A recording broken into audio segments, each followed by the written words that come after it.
Process costing. A product may pass multiple processes before it gets completed, right?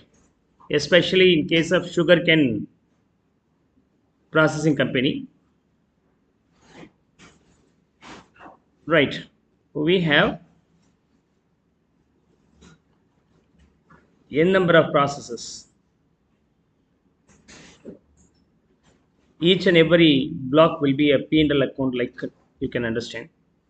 First one being the process 1, second one being the process 2, goes on up to process n. What happens in case of sugar manufacturing industry or company? Sugarcane will be the input, which is the direct material, and direct labor and direct expenses, other overheads may be incurred. All these expenses are debited here. The finished goods of process 1 becomes raw material for the process 2. Again, further direct labor, direct expenses and other overhead incurred, the finished goods here will go to the output, means input for the next process. Finally, what the finished goods you will get, is transferred to the costing P&L account, and here the sale happens. You will find out the profit finally here only. Is that clear?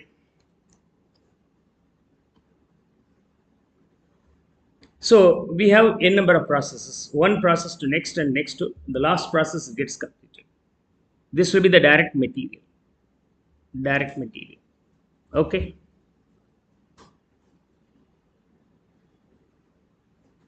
So you have to prepare multiple processes. This will be suitable for oil industry and some chemical industry and even sugar. Sugarcane will be the input, and you will get the sugarcane juice here. Sugarcane juice again converted or refined here, refined sugarcane juice, and here crystallized and purified and packed will be happening the last. So it's nothing but you have to prepare the profit and loss for every process independently. You can find out the cost up to that process. What is the cost per liter of sugarcane juice here, and what about the cost per means liter of sugarcane juice refined, and what about the per kg of sugar you produce at the last? That structure will look this way. Okay, how? See here, I just give an example for a process accounting. Process account.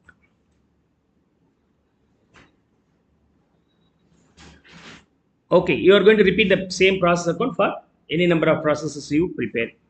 So we start with the quantity, rupees per unit, and total rupees. That's how we have the 3 columns only for the direct material. And for direct labor, direct expenses if you have, and factory overhead or production overhead, by again quantity, rupees per unit, and rupees. So finished goods, what you get here, transferable to the next process. So transfer to next process, number of units, rupees per unit, and total rupees. So this is the basic structure. Clear? Additionally, the point to be noted here is all about what happens in case of normal loss, sir. Input may be 1 lakh units, output may be only 95,000 units, 5,000 may be lost. That may be considered as a normal loss, recoverable value. This normal loss will have small recoverable value. Okay, and you can post that in the other side, credit side. Like any value recovered by selling the scrap can be subtracted from the indirect overhead, right? So from here it is going to be subtracted, but we are posting that the other side. Now, understand that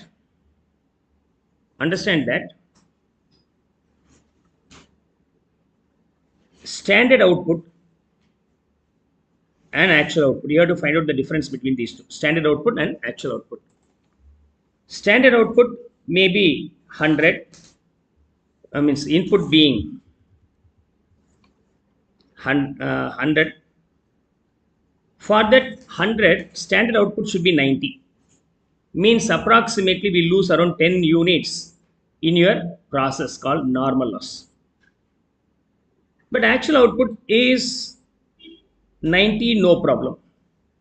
Sometimes it may be only 85. The actual output is only 85.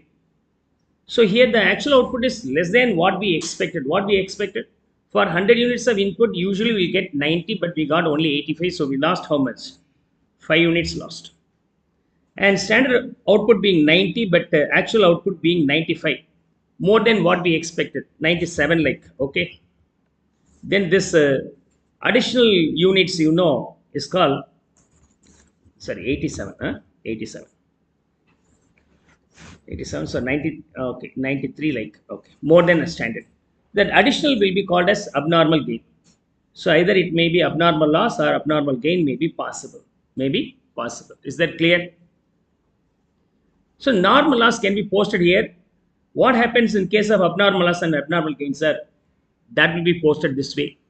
In case of abnormal loss, it should be credited in the process account, and in case of abnormal gain, it should be posted here. Already we learned that in our financial accounts or in other chapters also, whenever there is an abnormal loss, that will be credited to the manufacturing account and debited to the costing P&L account or P&L account. The abnormal loss will be borne only by the owner's personal money. So that loss cannot be debited here. That loss is identified separately and debited to the owner's personal account, which is nothing but P&L account. Right. Abnormal loss, number of units, cost per unit, and value. In case of abnormal gain, you will get the other value here, this side. Remember, you will get either abnormal loss or abnormal gain. Both will not be available. Also remember, finished goods value should be equivalent to abnormal loss items value and abnormal gains item value also. Clear? So this is the main point you have to understand. Now how can we find out that, sir? How can we find out the normal cost? Normal cost per unit is equal to normal cost per unit is equal to normal cost divided by normal output, which is nothing but you have to find out this value first of all. This value. What's that value? This minus this one. This is called normal loss. Okay, normal cost. Okay. And what about the normal output? Normal cost is nothing but total cost you incurred minus scrap value of normal loss. Scrap value of normal loss. What about the normal output? Input minus normal loss will be the normal output. So normal cost is nothing but normal cost. Normal cost per unit is nothing but normal cost by normal output. Normal cost is nothing but the overall cost you incurred. From there, any amount recovered by selling the scrap can be subtracted in the denominator. What about the input you have given? From there, normal loss is subtracted. This is what about the normal cost per unit. You have to repeat this for one process to the next process until it gets over. Finally, the transfer to the next process will be transferred to the costing P&L account, where you are going to find out the profit and loss from that process. Here are there some additional points I had to cover up. So with that, this topic is completely over. So most probably only this block is more than enough. Sometimes you need to understand the equivalent product. So automatically this sum becomes the advanced illustrations. Like so, I need around 1 to 1.5 hours to finish off the basic illustrations. Another 1.5 hours I need, 1 to 1.5 hours I need for advanced problem. Another 1 or 1.5 hours I need for the another process called inter-process profit. Like, okay, we'll see that later on. Basic problem with normal loss, abnormal loss or gain. Problem with the stocks. Here we don't have opening stock of work in progress and closing stock of work in progress. If we have closing stock and opening stock of work in progress, then how can we calculate? Then we need to understand equivalent products method to proceed further. Okay. And inter-process profit. While transferring from one process to the next process, they will add profit also. while transferring. Okay, each and every process head will consider this being his own regular business unit. Like, so he wants to know what is the profit he can earn from this process. Every process needs some profit. That's how the divisional head may be asked to generate the profit. So then what happens, as it crosses multiple processes, each and every process will add some profit. Finally, it has accumulated huge profit. Then how can we handle? So these are the three models we have to study under process costing. This operation costing is not required for your study. It's only for the theoretical question may be expected, right? We try to finish off all the illustrations. We'll start with the first illustration.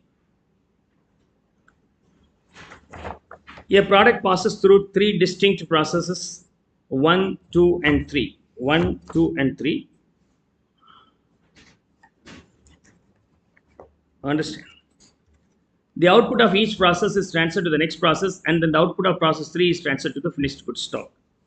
Three processes are there. Right?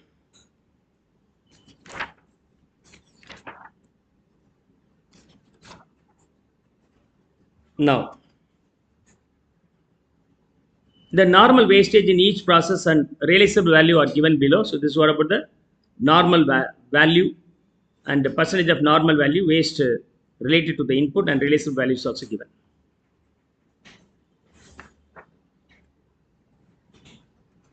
Apart from that, we have been given the cost details for different processes. Process 1 was fed with 40,000 units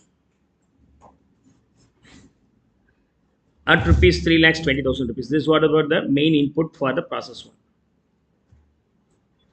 There were no opening and closing work in progress. We don't have opening and closing work in progress. Then this is the basic model. Prepare process accounts for the month. Let's now start with this.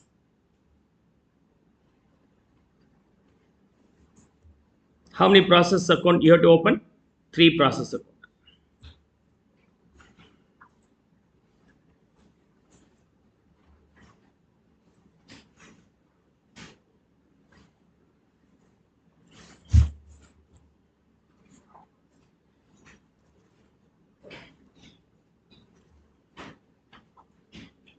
I start with process 1. Come on, join with me to solve this illustration. It's pretty simple. Start with process 1.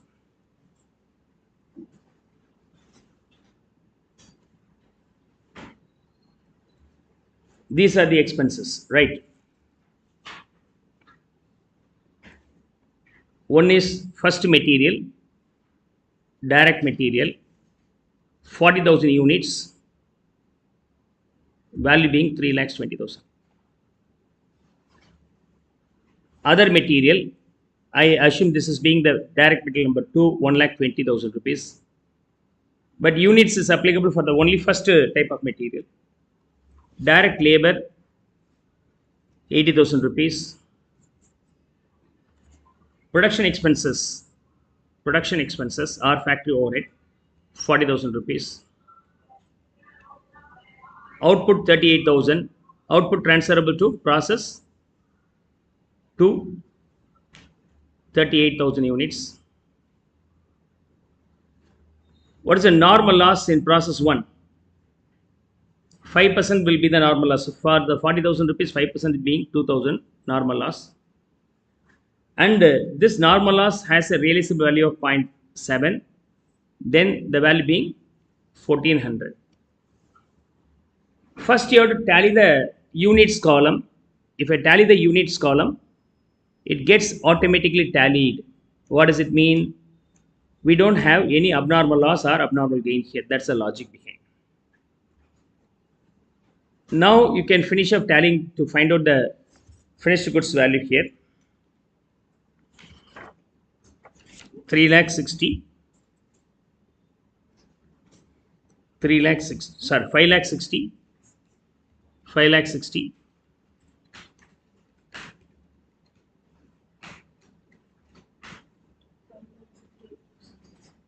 5,58,600. Okay. 58,600. The cost per unit being, if you want, you can show this one also. Come on, make a note of it. 14.7. Let's move on to the process 2 here. It's very simple. You are repeating this one process to the next process. When there is an abnormal loss or abnormal gain, one additional work is there. That's all.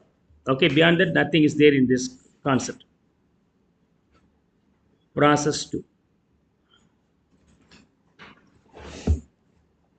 From process 1, 38,000 units transferred at rupees 14.7, value being 5,58,600. In process 2, we again incur these three expenses. Direct material number 2, second material, 40,000 rupees. Direct labor, 60. Production expenses, 40. And output, transferable to the next process, P3. This value being 38,000. Sorry, 34,800. Now, normal loss. Normal loss in this process should be 7% on the input. Okay. This one is 34,600. Okay. 34,600. Normal loss being 7%. 7% on 38,000 being 2,660. And then the sale value of this one being 0.8. Then final value being 2,128. First, you have to tally the units column. If I tally the units column, there's a mismatch number. You get less than what you expected. You thought you will get 38,000 minus 2,660, but you got only 34,600. There's a loss of 740. Further, last unit will be named as abnormal loss. Abnormal loss. Now, how can we calculate the cost per unit, sir? Cost per unit. The cost per unit can be calculated this way. How? Normal cost per unit is equal to normal cost divided by normal output. Normal cost being debit minus the value realized from normal loss will be subtracted. Debit side, the value being 6,98,600. So 6,98,600 from that amount realized on selling the normal loss being 2,128 is subtracted. Finally, in the denominator, normal output. So 38,000 minus 2,660 being the normal loss. Then cost per unit in this case being, come on, how much is that? 19.71. 19.71. This 19.71 will be common for abnormal loss or abnormal gain or finished goods. So 740 into 19.71, abnormal loss value being 14,585. Similarly here, 6,81,887. Hope you'll be now able to understand this value. 6,98,600. Let's move on to the next process, process 3. Process 3. In process 3, the item transferred from process 2 being 34,600 units at rupees 19.71, 6,81,887. I may round off this, so don't worry about the fractional differences.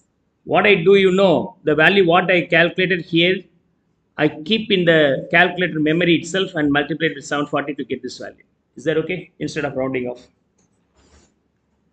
And other costs being direct material consumed and the direct labor and production expenses.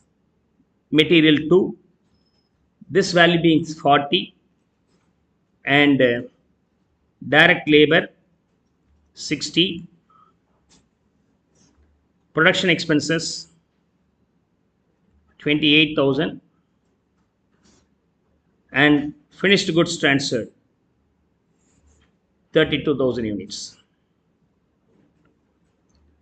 What is the normal loss in the last case?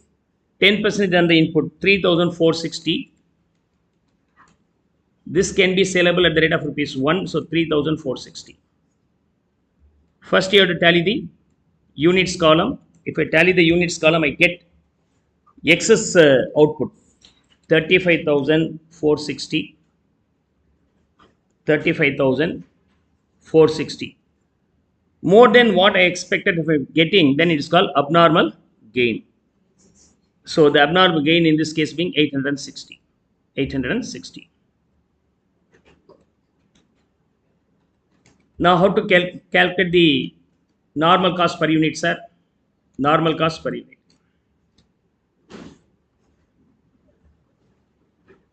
Normal cost per unit is equal to normal cost divided by normal output. Normal cost, summation of this one minus, you have to subtract this one. 8 lakhs 9,887. Amount recovered by selling, normal loss being 3,460 divided by 34,600 is the input. Estimated normal loss being 3,460. Then the final value being 25.89 per unit. So 25.89. 25.89. So 32,000 into 25.89, the finished goods value being 8 lakhs 28,700.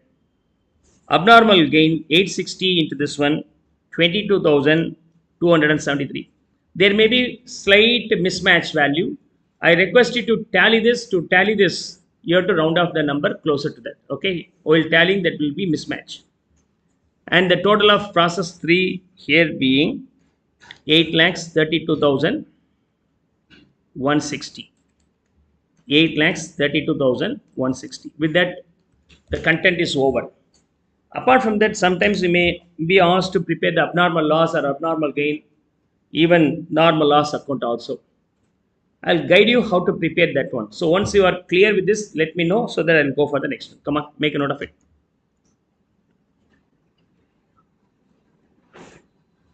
You may be asked to prepare abnormal loss, abnormal gain, and normal loss account also. Okay. So we'll start with that abnormal loss, abnormal loss,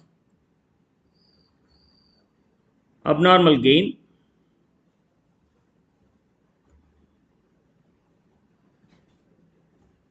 abnormal loss and abnormal gain.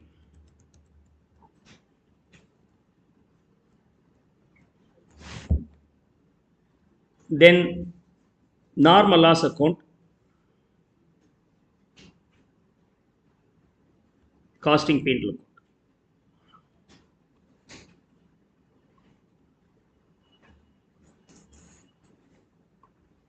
Now, we get the abnormal loss only in process 2. Process 2. 740 units, 14,585. Here we have the abnormal gain, process 3. I am transferring from there to here. 860, the value being 22,273. Normal loss we have in all the 3 processes, process 1, 2 and 3. 2,000, 2,660, 3,460. This will be 1,400, 2,128, 3,460. Clear? We got this value. Any doubts here? Now, tell me, what happens in case of normal loss, sir? This amount, this is lost, 2,660. We can recover 0.8. What about the 740?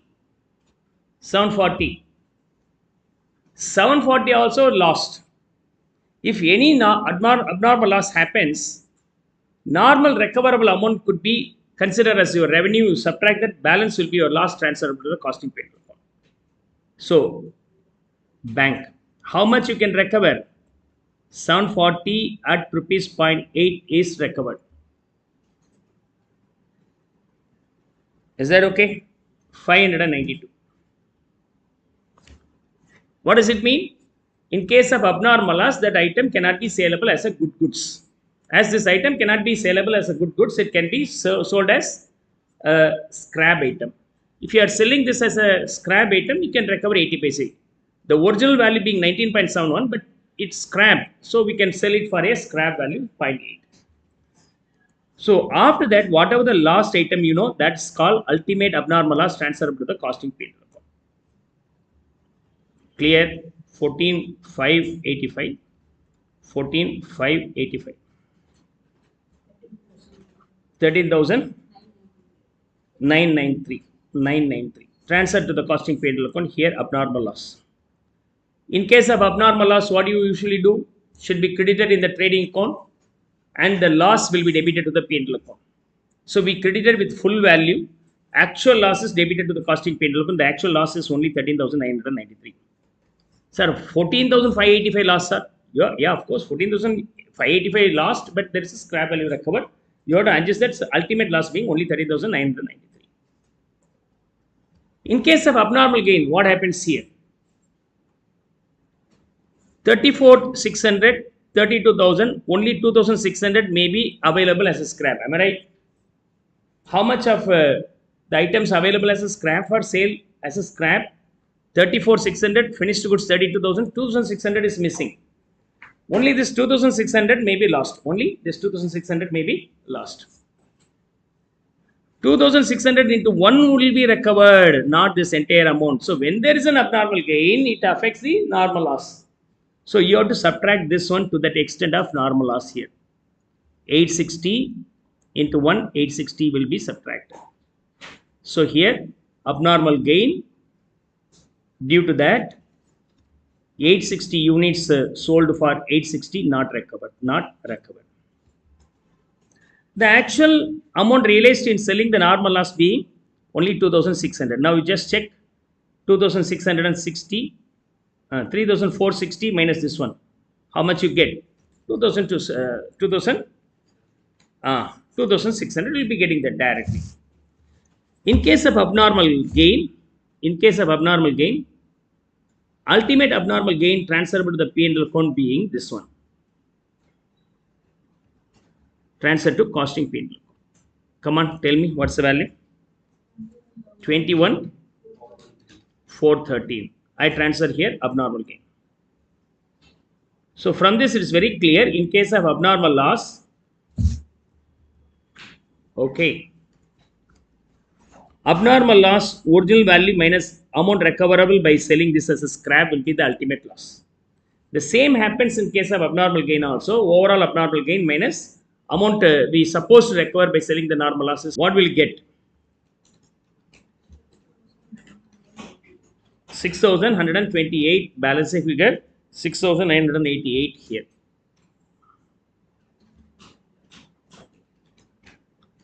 And scrap sold and cash realized. Don't put this being the costing P&L account item. Okay, scrap sold and money recovered. Sir, normal loss means loss only. No, that loss is already adjusted in the goods. Okay, so this value, leaving this value, the entire cost is now added to what? Goods value. So that's why in case of normal loss, the balancing figure is considered as amount recovered. Clear? So this part is very important. Being the professional students, you have to put your attention here. At the college level, the process 1, process 2, process 3 is completed, but this one is pretty rare to teach in the college level, but you have to put more attention here. Once this component is over, the first basic model is over. Clear?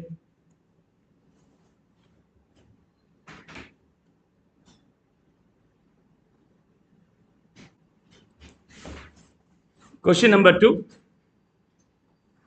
The product of a company passed through 3 distinct processes to completion. They are known as A, B, and C. From the past experiences, it is ascertained that the loss is incurred in each process are 2%, 5%, 10 percentage. In each case, the percentage of loss is computed on the number of units entering the process concerned.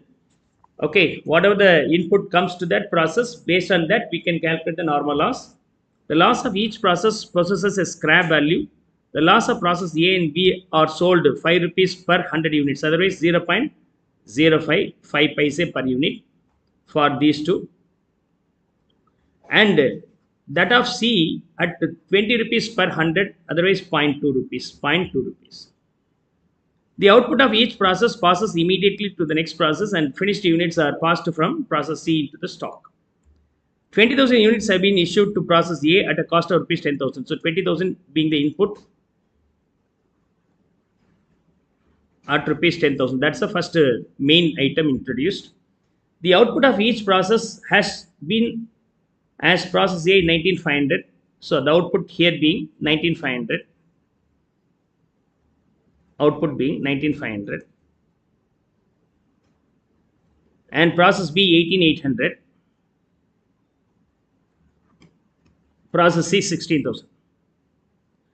There is no work in progress. If there is work in progress, automatically it becomes advanced illustration. Equivalent product process concept. Right. Come on. This illustration is similar to the illustration we have studied earlier one, so we can directly finish up much faster.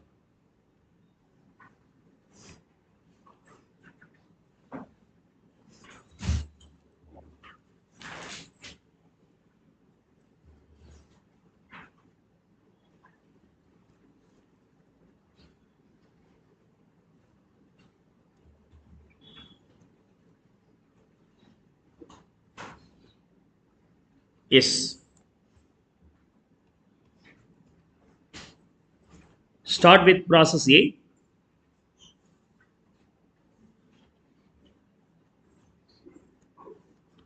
In process A,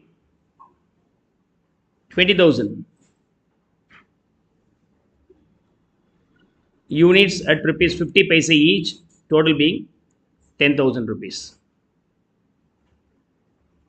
Apart from that, other material 6,000, direct labor 8,000, manufacturing expenses, manufacturing overhead 1,000, normal loss being 2%, 400 units, and saleable at the rate of 5 paise, 20 rupees.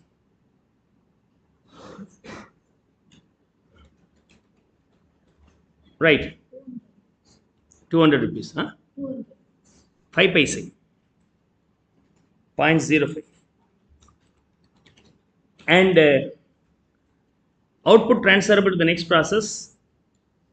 Transfer to PB 19,500 units. First, you have to tally the units column. To find out whether there is any abnormal loss or gain, definitely we have the abnormal loss here. 100 units lost abnormally, abnormal loss. Is that okay? Now, how can you calculate the normal cost or cost per unit? Normal cost divided by normal output. For process A,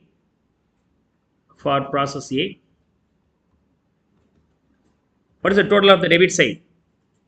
5 lakhs, come on, 25,000 rupees. 25,000 rupees. So the normal cost being 25,000 minus scrap realized, the scrap realized here being 20 divided by normal output being 20,000 minus normal loss 400 may be lost always as per our expectation. Then this value being 1.27. 1.27 is common for abnormal loss, abnormal gain as well as finished goods. Here, abnormal loss being 100 into 127, 1.27, 127 I think. And 19,500 into 1.27, don't multiply that way, you can find out the balancing figure like 24,000 853. You can round off this to the nearest number to make it tally. Let's now go for the process B. Process B. In process B, the item transferred from process A will be first started. Process A, 19,500 units, the value being 24,853. Apart from that, the other costs, direct material, 4,000, direct labor, 6,000, manufacturing overhead, 1,000.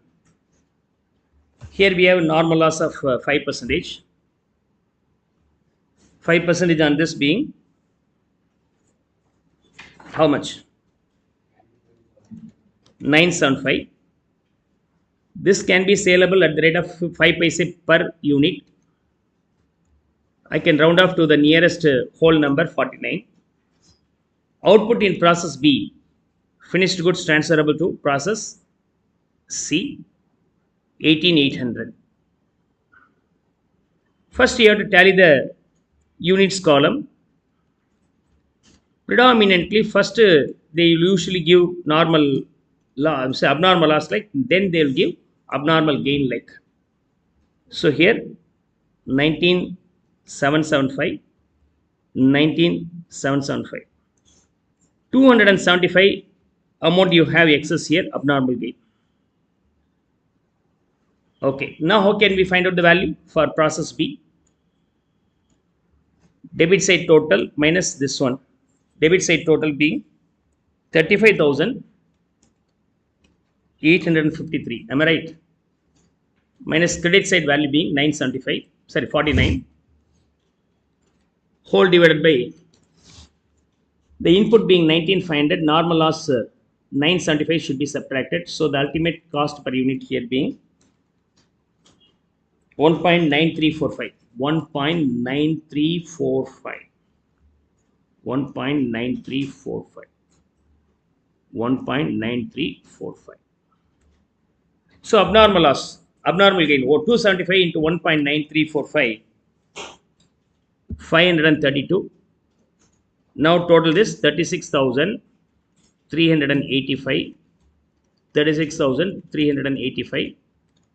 And process C value here being balancing figure 36,336. We'll move on to the last process, process C. Process C. In process C, the item transferred from process B being 18,800 units, 36,336. These are the other costs also incurred here. Direct material 2,000, direct labor 3,000, manufacturing overhead 1,500, 1,500, and finished goods 16,000. Normal loss being 10%, 1880. But this one is sellable at the rate of 0.2. 1880 into 0.2, 376. 376. And first you tally the units column. I think I have abnormal loss only here. 18,800, 18,800. So here abnormal loss being 920. Now the total of the debit side being 42,836. I'm going to calculate the cost per unit for the process C. 42,836 minus 376 divided by 18,800 is the input, and normal loss being 1880 is subtracted.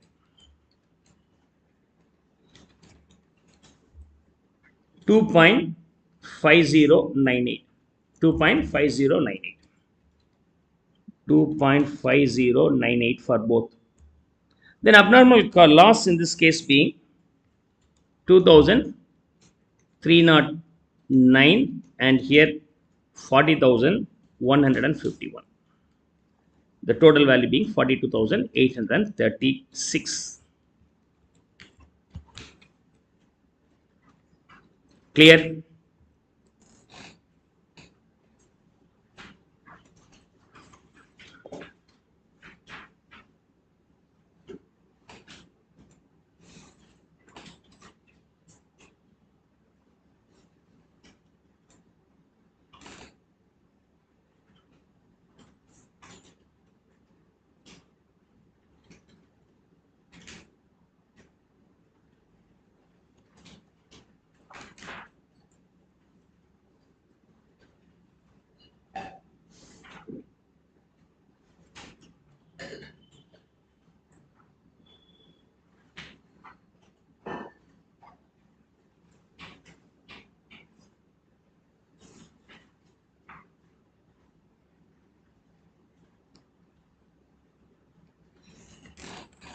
Now, parallelly, open abnormal loss, abnormal gain, normal loss, and P&L account. Right.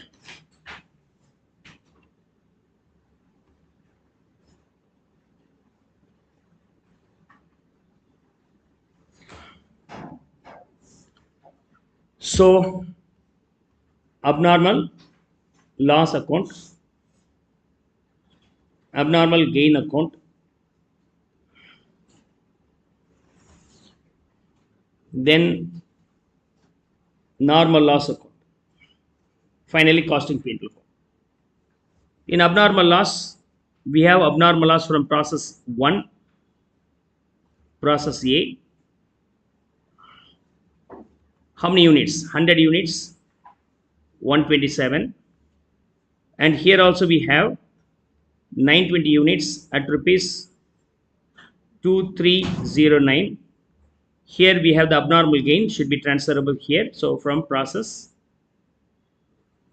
B 275, the value being 532. Normal loss. Process A, normal loss from process A, B, C. In process A, 400 units, value being 20. And here 975 units, value being 49. In C, 1880 units, the value being 376. In case of abnormal loss, you can realize what value? Normal loss value. Okay.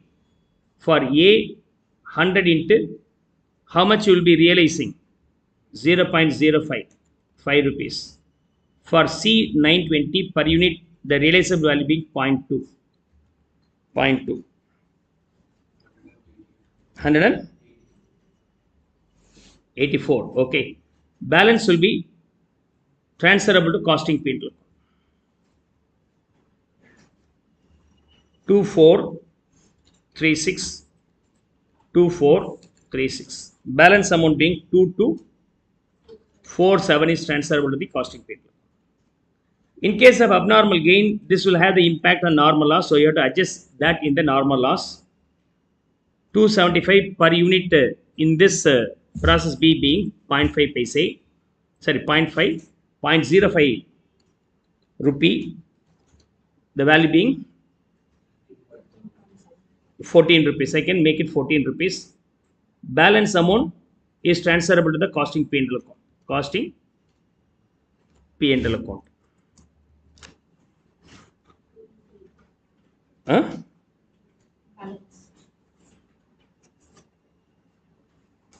580. Okay.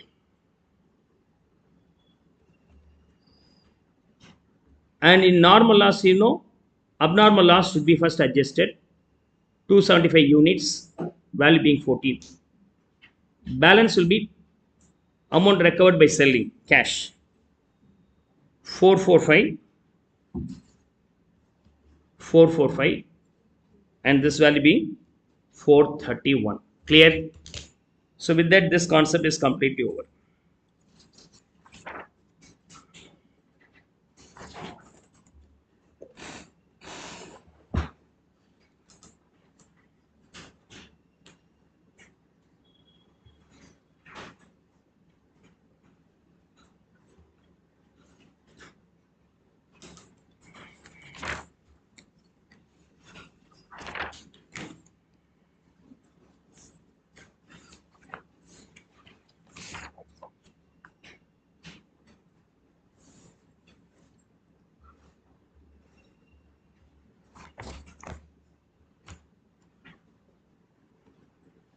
See in the next illustration,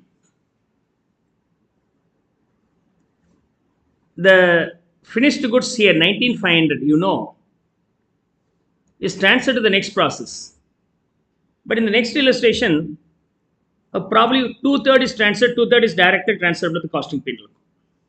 One-third. 50% immediately sold, another 50% goes for the further process.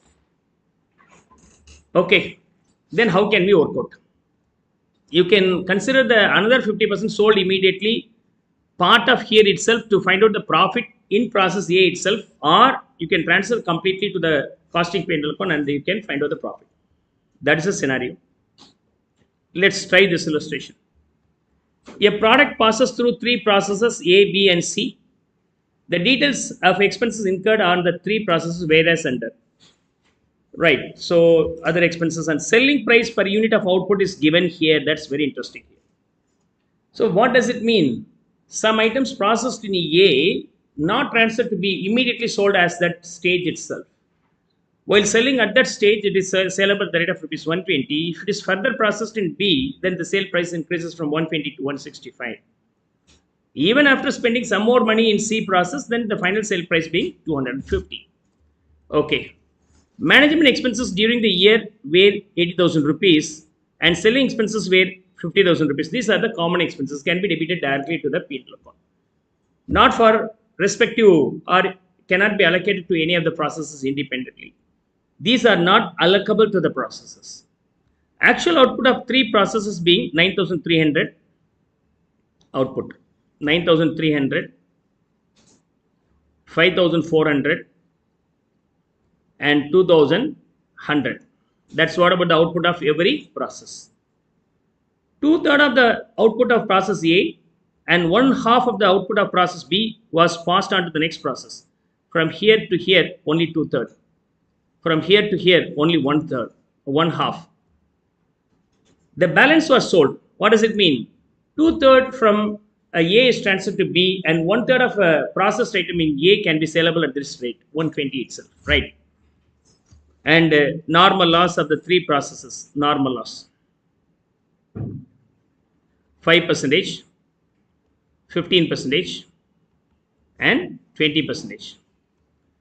And those are saleable at the rate of rupees 2, 5, and 10 respectively. Prepare three processes account and the profit and loss account also. We have to prepare the P&L account also in this illustration. Yes. Join with me to solve the illustration. The first case will be as usual, normal like. Yeah.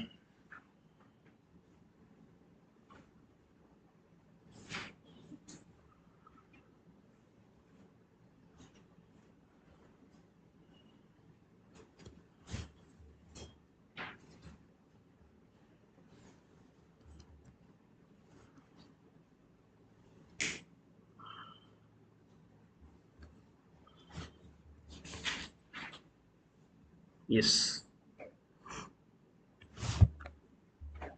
We'll start with process A.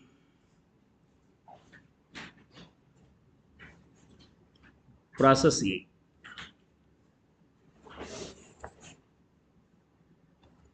Units issued input 10,000 units at rupees 100 each. Then the ultimate value being 10 lakhs. Am I right? 10 lakhs. Apart from that, these are the three expenses incurred. Other material 10,000, labor 30,000, that expenses 6,000. Normal loss in this process being 5%, 500, and sale value being 2 rupees, 1,000. Output being 9,300, transferred to process B, transferred to P&L account. Out of 9,300, two-thirds is transferred to Process B 6,200. One third is transferred to costing pay and account 3,100. On tallying this, first you have to tally the units column to find out whether there is any further loss. Yes, 10,000, 10,000. 200 units lost further. Am I right? So that 200 will be called as abnormal loss. Abnormal loss. Clear?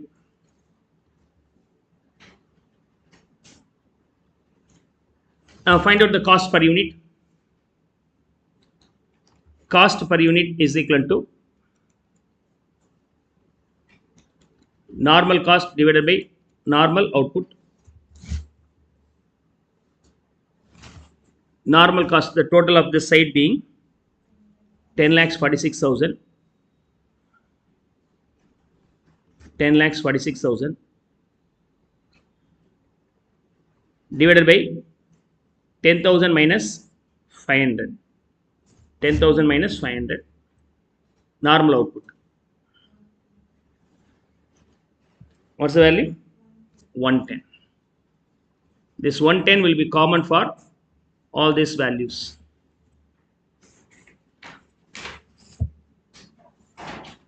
$200 into 110, 22,000.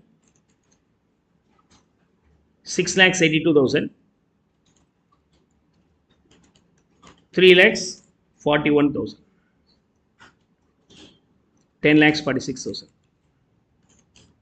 So now let's move on to the process B. Process B. The item transferred from process A being 6,200 units, the value being 6,82,000. Apart from that, these three costs are also incurred. Other material 15,000, labor 80,000, that expenses 18,150. And what about the normal loss here? 15%. 6,200 into 15% on this being 930 units. Sale price of this being 5 rupees. 4,650. The output being 5,400. Half of that is transferred to the process C. Another half of that will be transferred to P&L account. 2,700, 2,700. You have to first tally the output column. Probably now you will get more than what we expected. So abnormal gain. Abnormal gain. 6,330 units, right? 6,330 units. 130 units you get more. Now you have to find out cost per unit by applying the same formula we used in the earlier case. Debit side total minus credit side value. The debit side total here being 7,95,150. Credit side value 4,650 is subtracted. 6,200 minus normal loss being 930. I think the ultimate value being 150. 150.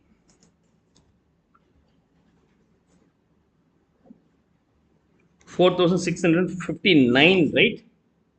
50 or 59? 50. Okay.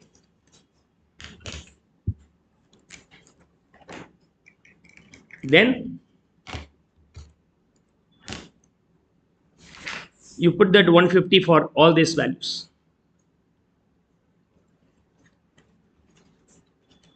Now finally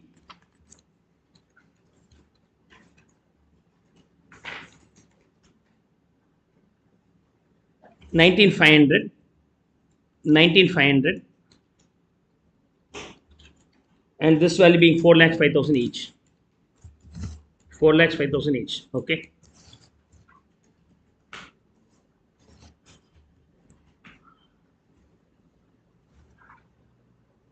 19,500, 4 lakhs 5,000 each.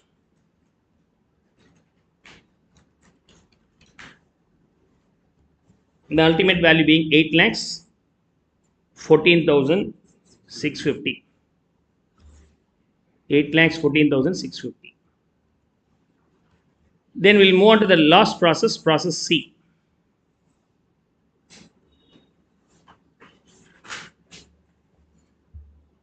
So in process C, the item transferred from the process B being 2,700 units at rupees 150, 4 lakhs 5,000. Other three costs, other material 5,000, labor 65,000, that expenses 27,200. Normal loss here being 20%, saleable at the rate of 10 rupees each, so 270, 540. 10 rupees each, 5,400 you will be getting, and all the finished goods is now transferred to P&L account only, 2,100. Now if we tally, then you will get abnormal loss only, 2,700. 2,700. Abnormal loss here being 60. Total of debit side being 5 lakhs 2,200. 5 lakhs 2,200. 5 lakhs 2,200. Now you have to find out the normal cost. 5 lakhs 2,200 divided by, minus 5,400 divided by 2,700 minus normal loss 540. The final value being 130. 230. So the 230 will be applicable here as well as here. Then abnormal loss value being 13,800. Transfer to the P&L account value being 4 lakhs 83,000. Clear? Now we need to know the final selling price of every item transfer. I'll prepare the costing P&L account now. Costing P&L account.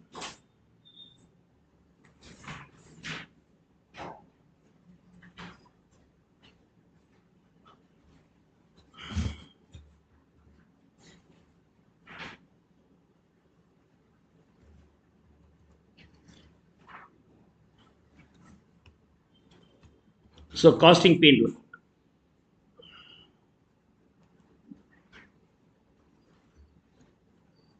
In costing P&L account, I am transferring all the items first of all from process A. 3,100 units at rupees 110, 3 lakhs 41,000. From process B, 2,700 units at rupees 150, 4 lakhs 5,000. From process C, 2,100 units at rupees 230, 4 lakhs 83,000. 4 lakhs 83,000.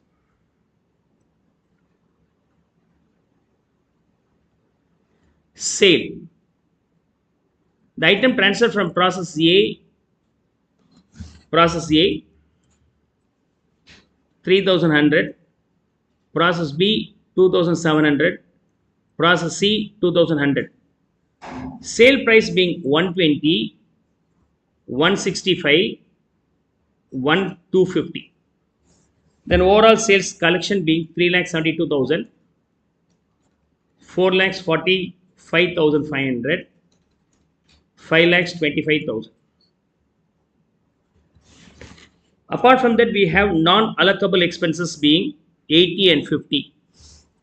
Management expenses 80, selling expenses 50.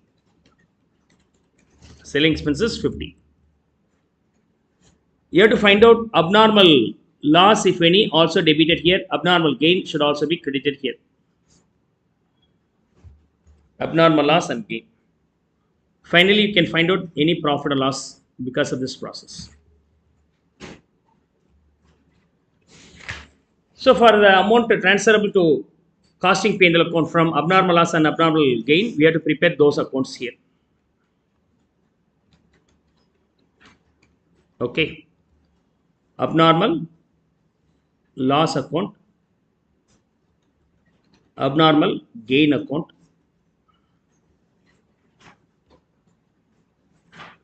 okay, abnormal gain account,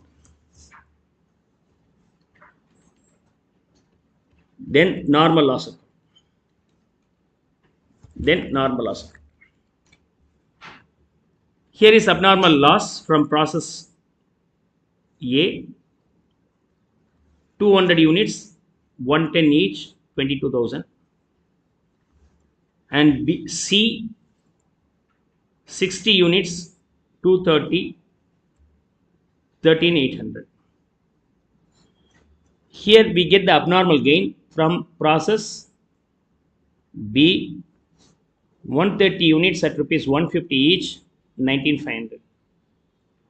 In case of abnormal loss, you realize this one by selling in the market A and C, 200 units, sale value being 2 rupees.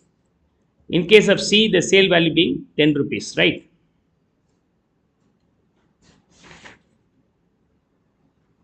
So 400 rupees and 600 rupees. Balance will be the ultimate loss transferable to the costing P&L. How much is that? 35,800, 35,800, 34,800, 34,800. In case of abnormal gain, to the extent of normal loss gets affected, so I am going to reduce that value here. 130 into the value in process B being 5 rupees, 650. Now if you tally this, ultimate abnormal gain transferable to the costing P&L account being 18,850. 18,850. You transfer here 18,850. Finally, you can get the profit or loss by tallying the costing P&L account. I think you will be facing loss only. So 13,93,800. 13,93,800. Net loss in this case being 32,450. 32,450. Clear? Normal loss account you can try it yourself. See, sometimes what we do know, here itself they will show this way, 3,100 into 120, the sale value being 120, and you will get the profit and loss here ultimately, which is 31,000. The net profit between this, the difference between these two is transferred. You record here at the sale value rather than 110. If you show this at sale value 120, 10 rupees profit, per unit for 3,100, 31,000. While transferring here, you transfer this being 31,000. This is the other way also you can solve. Clear? See, at the cost transfer to the costing P&L account, or make the profit identifiable for each and every process, that net profit is transferable to the costing P&L. Both the way you can work out. Come on, make a note of it and try to finish up the normal loss.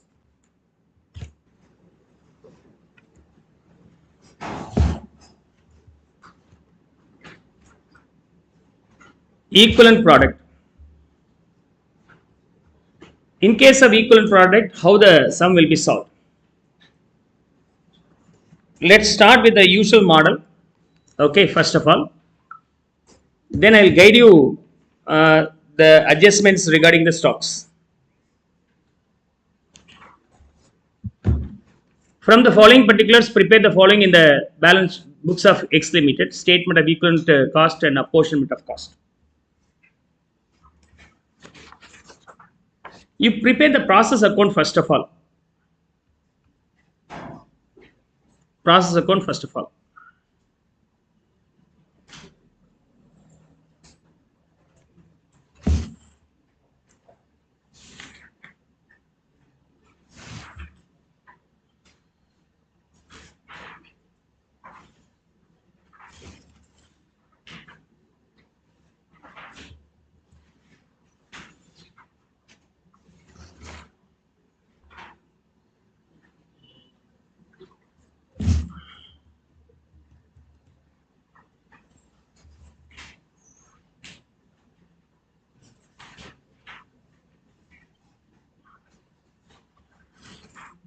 Now, from this detail, I am going to prepare the process account.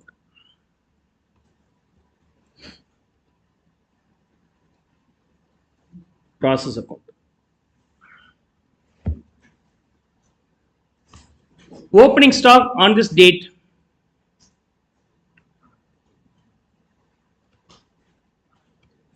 200 units at rupee 4, 800 rupees. But the opening stock's degree of completion is totally different. Opening stock, the degree of completion with respect to the material, labor overhead, 100 percentage, 40 percentage.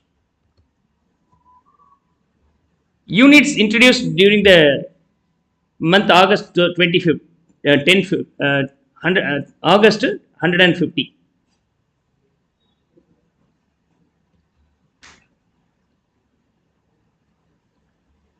And output transfer to the next process. Finished goods transfer to the next process.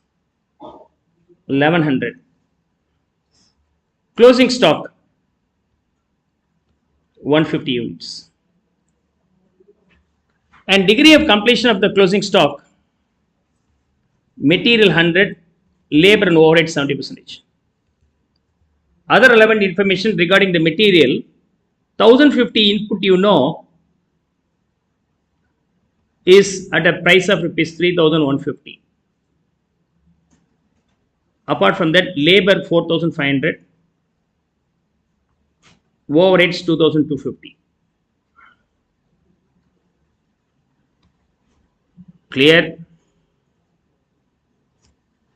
Now, as usual, normal loss, abnormal loss are gain, but I think we don't have normal loss or abnormal gain here or loss. If we tally the units, 1250 got tallied. The value here being 10,700, 10,700 should be shared between finished goods as well as closing stock. How can you transfer? Finished goods 1100 completely finished, but closing stock with respect to the material 100% over, but labor and overhead finished to the extent of 70%. So then we cannot calculate the cost equivalently. So you have to convert the closing stock into the equivalent units. It means two half finished goods costing rupees 1000. Then what about the cost per unit of finished goods? Two half finished is equivalent to one full finished output. Like for that it costs us 1000. So naturally, if you are converting the semi finished goods into the fully completed goods and overall cost divided by the equivalent units, if you do this way, you will get the answer comfortably. Is that clear? That's the logic behind. Now here we have two predominant costers, material cost as well as labor and overhead. Three costers. What are the costers we have? Material cost and labor overhead. And labor and overhead, the percentage of completion is same, so you can add up that easily. If the percentage of completion for the labor and overheads are not same, then you have to calculate separately. Else you can directly calculate this way. Material, labor, overhead. Cost being how much? 3,150. For labor overhead, 6,750. Still, I have to take the 800 rupees. Now, I am going to prepare statement of equivalent units. Statement of equivalent units. Statement of equivalent unit. In this statement of equivalent unit, we have how many units? Input, opening, work in progress, I'll start with this. Opening work in progress and input introduced. 200 units are there in the initial value, initial stock. 1050 will be the input introduced. And finished goods and closing stock also be given here. What method is going to be followed? So I am going to follow FIFO method. What method? FIFO. First in, first out method. In that finished goods, 1100 units were produced, you know. If you are following FIFO method, what does it mean? First semi-processed units is completed first. This 200 unit could have been completed this time. Out of 1100, 200 is out of the opening work in progress. Balance 900 could be the fresh units completed. Apart from that, we have the closing stock, closing work in progress. This is 200, this is 900, closing stock being 150. Now, units column got tallied 1250, 1250. Clear? Now, you have to find out the percentage of completion equivalent units. Percentage of completion equivalent units. What does it mean? This 200, you know, related to the material. First one being the material. Next one being the labor and overhead. For this material, opening work in progress is completed very first time now.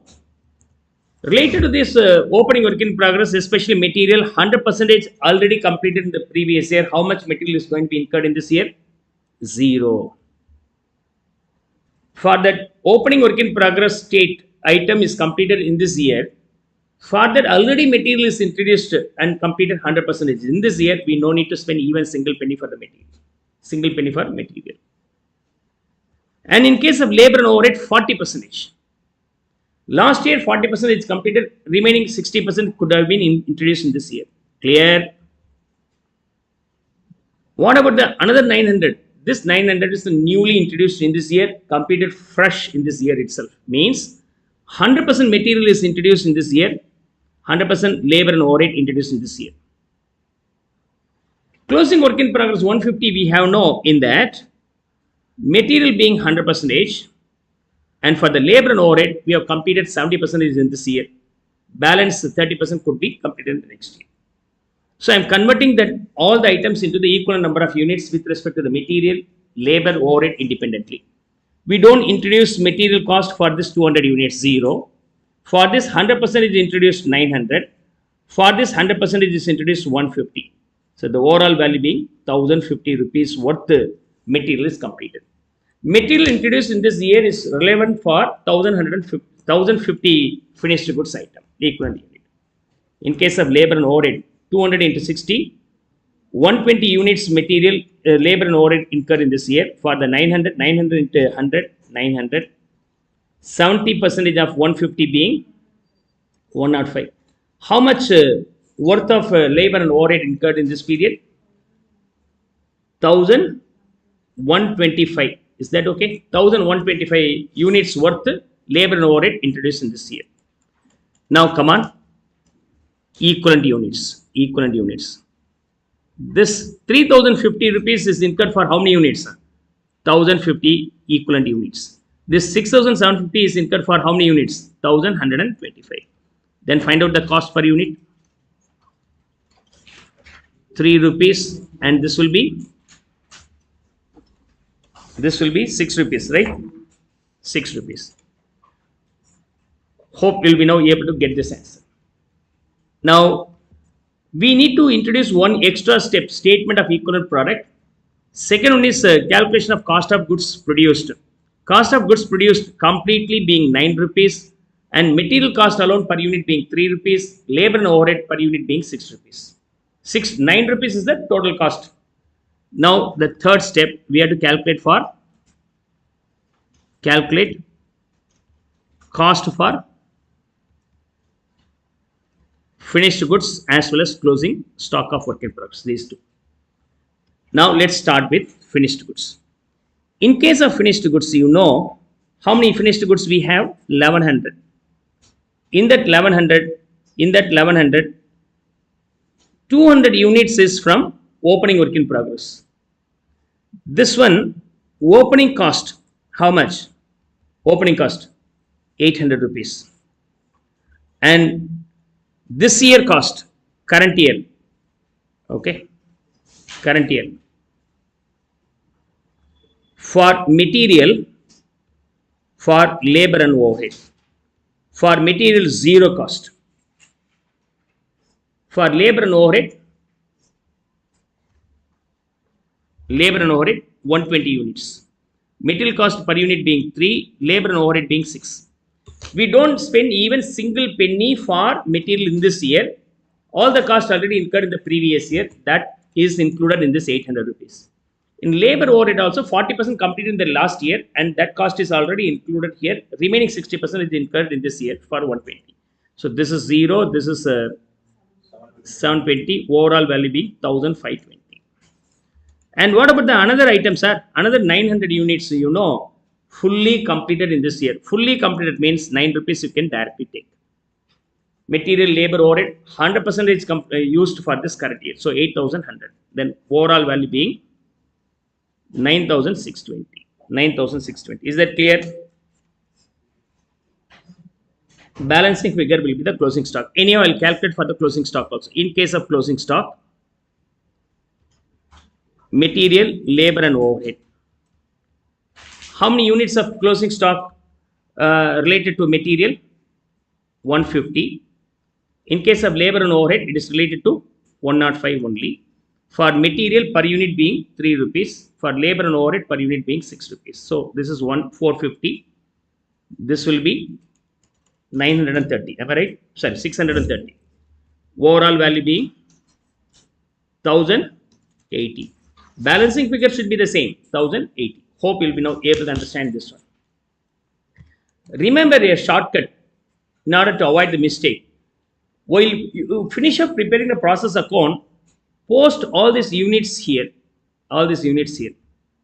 and values. These values are already recorded, and this value is separately recorded.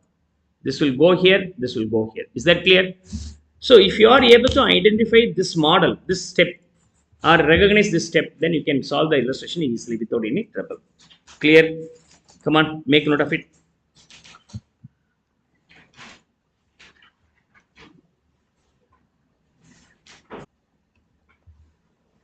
Question number 2. From the following information for the month ending October 2005, prepare process cost accounts for process 3. Use FIFO method. Okay. You score out this. Opening work in progress given. Transfer from process 2, transfer to process 3, 4, and closing stock of process 3, units scrapped given. Direct materials added in process 3, direct wages, production overheads, and percentage of completion, everything is given.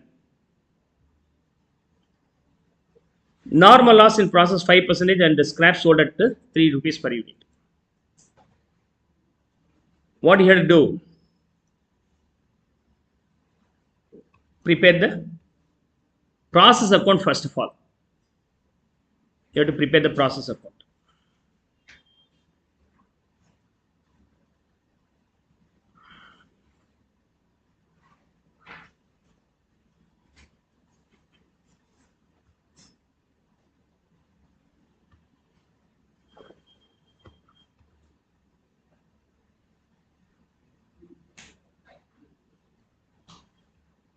We'll start with process account.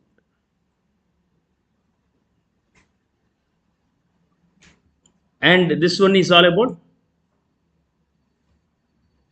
statement of equivalent units. Cost per unit. And then you have to find out the cost for all the items required, closing stock and closing work in progress and all. Let me start this one first of all. Yes. Opening work in progress, 2000 units, 25,750. Transfer from process 2. From process 2. This is process 3. 53,000 units transferred. The value of this being 4,11,500. Transfer to process 4.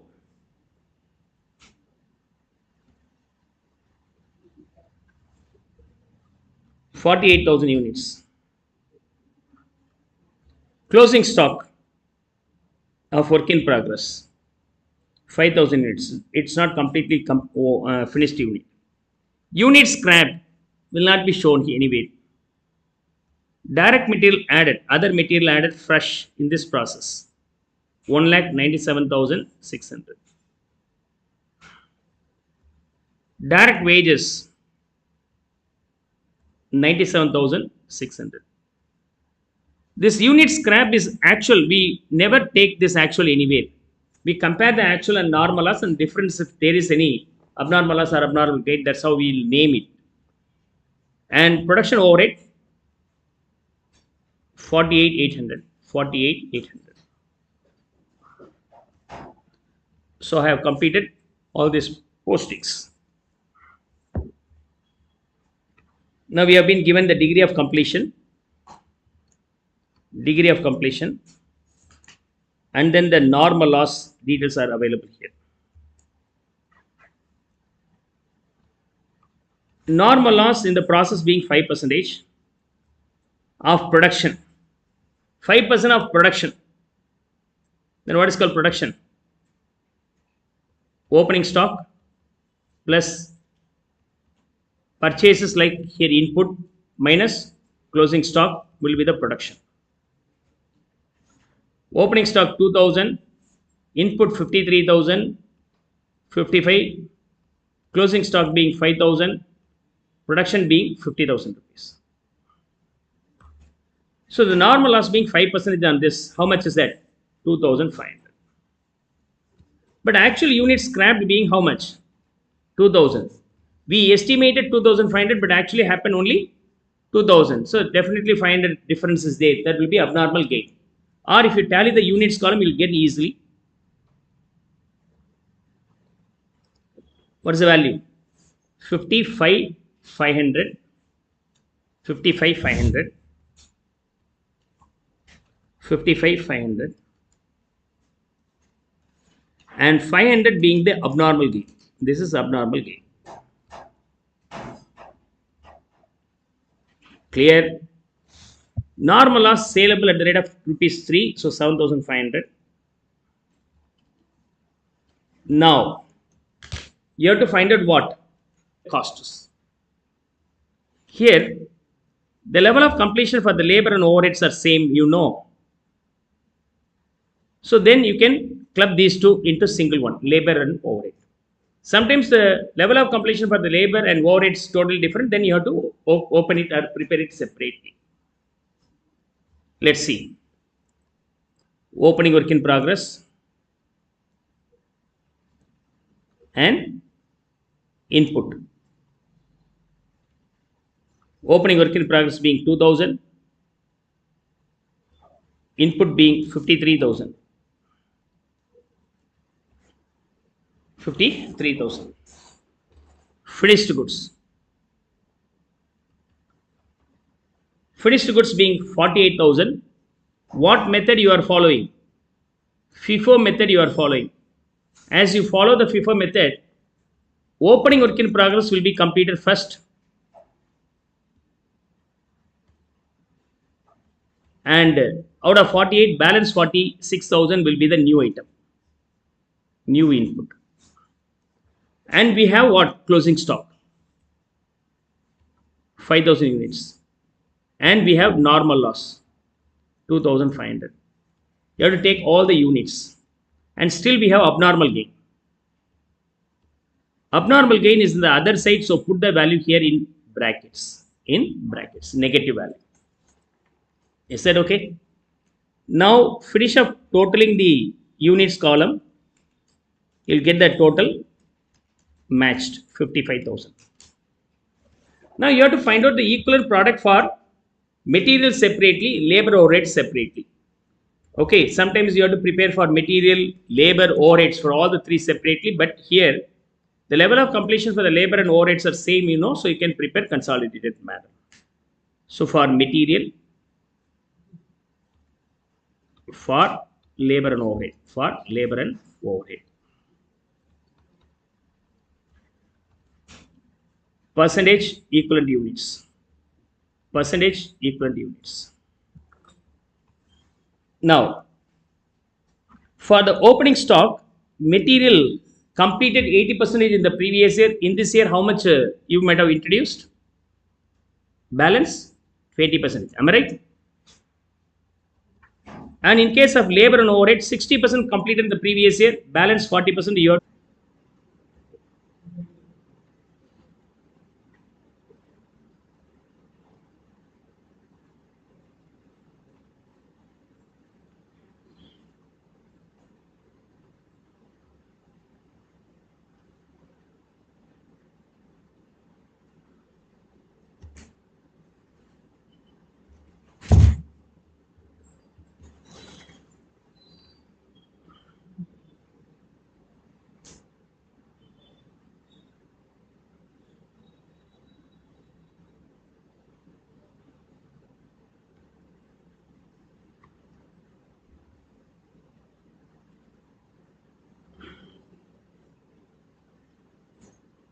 So,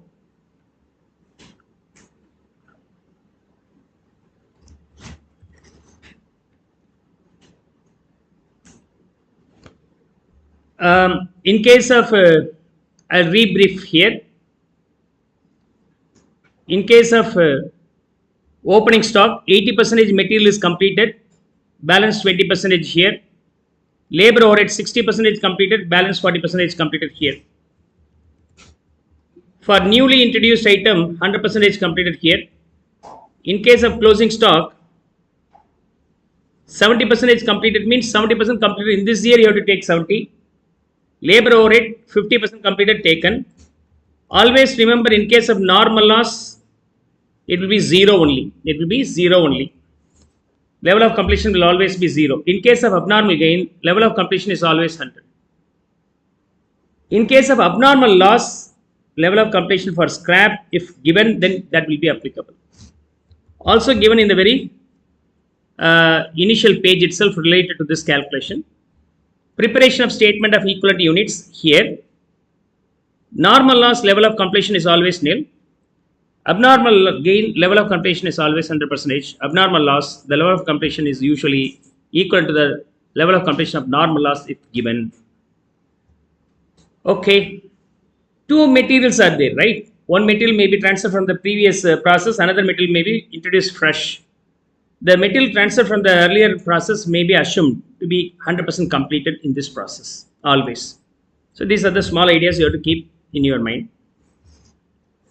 Now, closing stock 5,000 into 50%, 2,500. And this one dash 500 into 100%, 500 negative. The total equivalent units for the material in this case being 50,500, 49,400, right? 49,400, and here 48,800. Apart from that, we have been given two materials, right? So another material I missed to record, so I may record this now. Okay. For material 1, material transfer from the earlier department, earlier process. This one, 53,000. Opening stock 100% already completed, so this time it's 0. New one 100% completed. Closing stock 100% completed in this year. Normal loss will not be taken. Abnormal gain 100% will be taken. Okay. Level of completion for the material transfer from the previous process always be considered as 100% completed in the previous year itself, right? Material related to process, earlier process. 100% completed, closing stock 100% completed. Opening stock 100% already completed means in this year 0. Closing stock 100% is completed.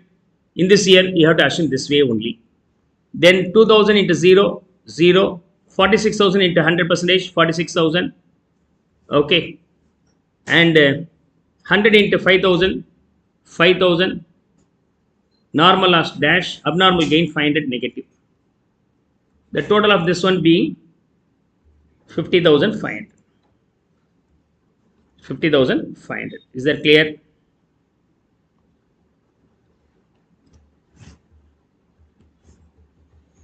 Okay.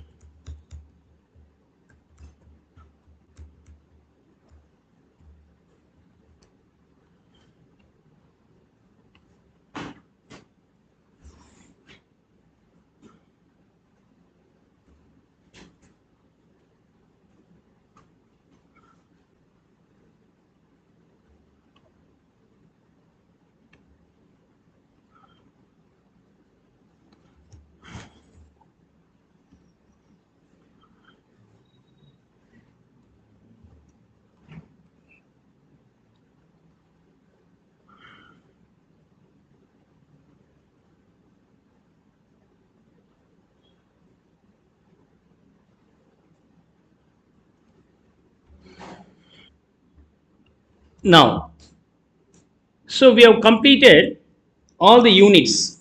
Value should be posted here, leaving what? The value for opening work in progress. So what are the items we have? Material, 1, material, 2, labor and overhead. Labor and overhead can be grouped.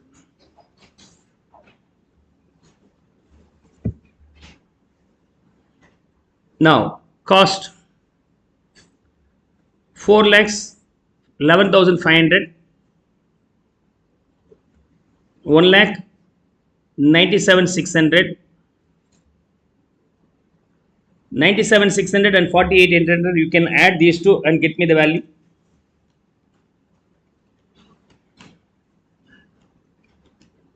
One lakh.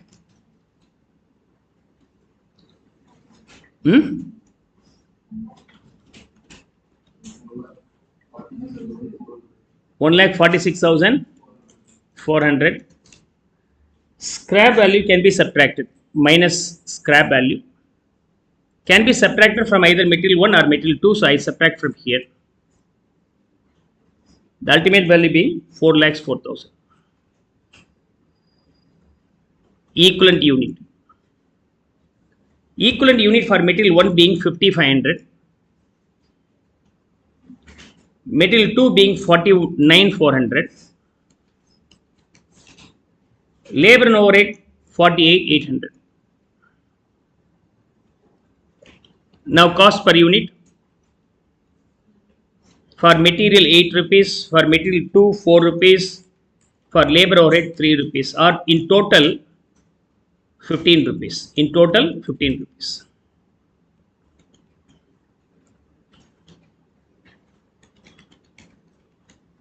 Now I am going to calculate the cost for what? Abnormal gain.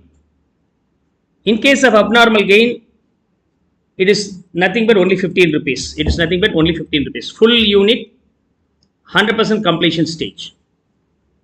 In case of abnormal gain, always 100%, right?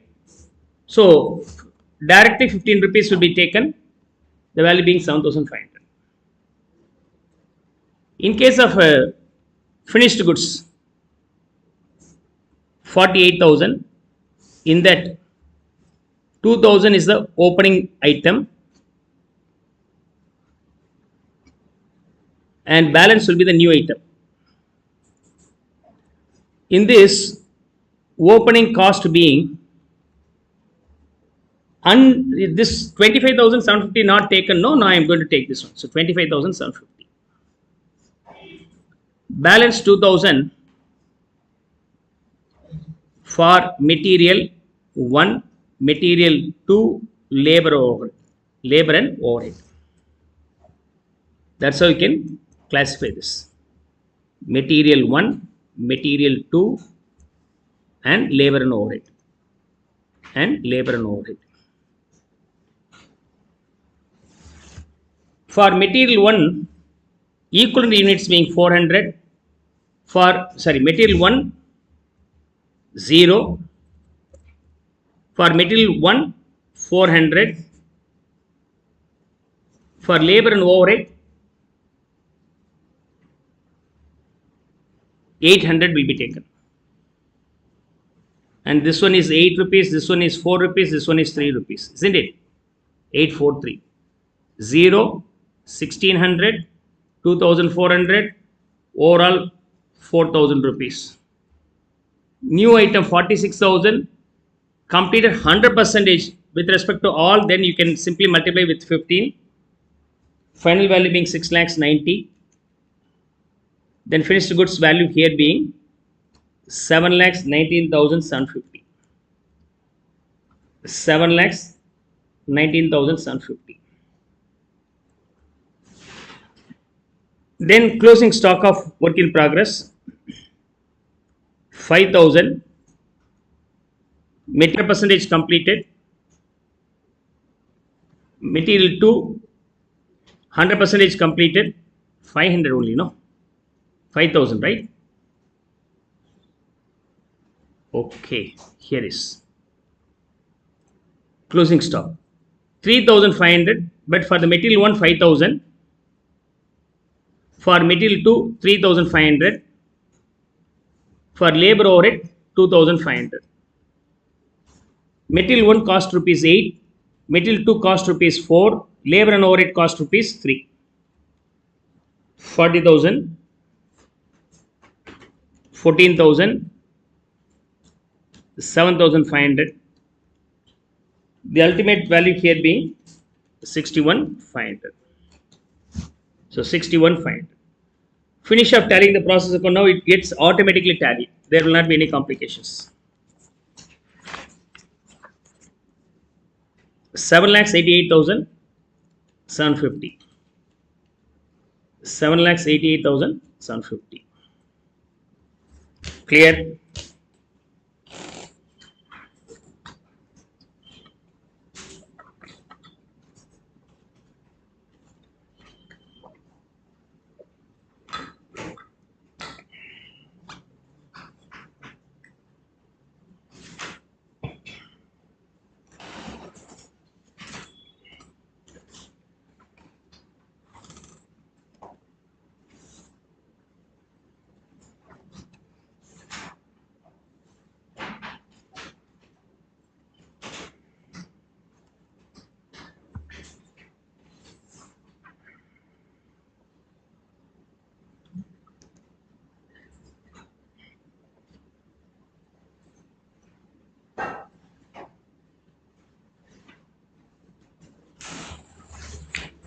There is other way where material 1 and material 2 can be directly clubbed.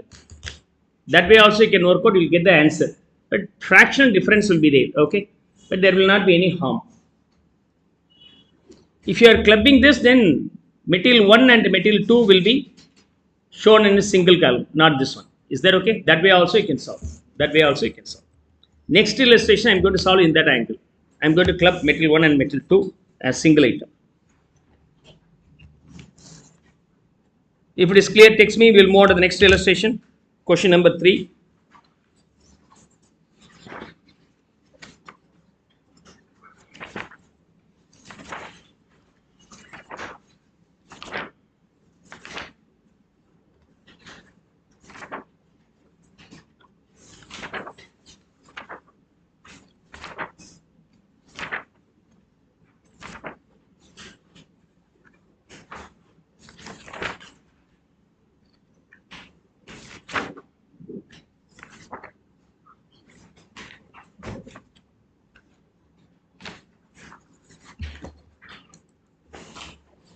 Now, so I am going to solve this illustration under FIFO as well as average price method. As you are aware about the FIFO method, we'll start with FIFO method first and then we'll continue with the average price method. Okay. So whenever we have the stock, opening work in progress and closing work in progress, automatically We need to prepare four items like, okay, see here.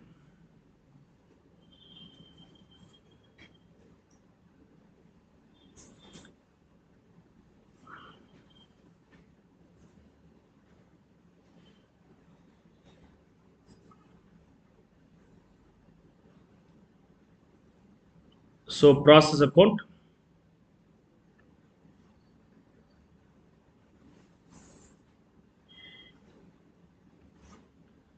process account,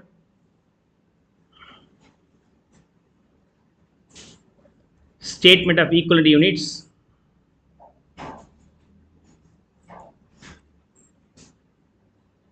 equivalent units,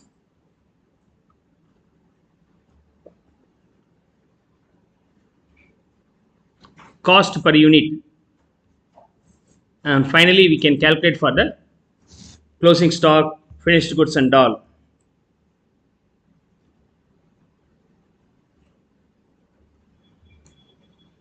Let's start here. Opening work in progress, 4,000 units. The value being, give the summation of this.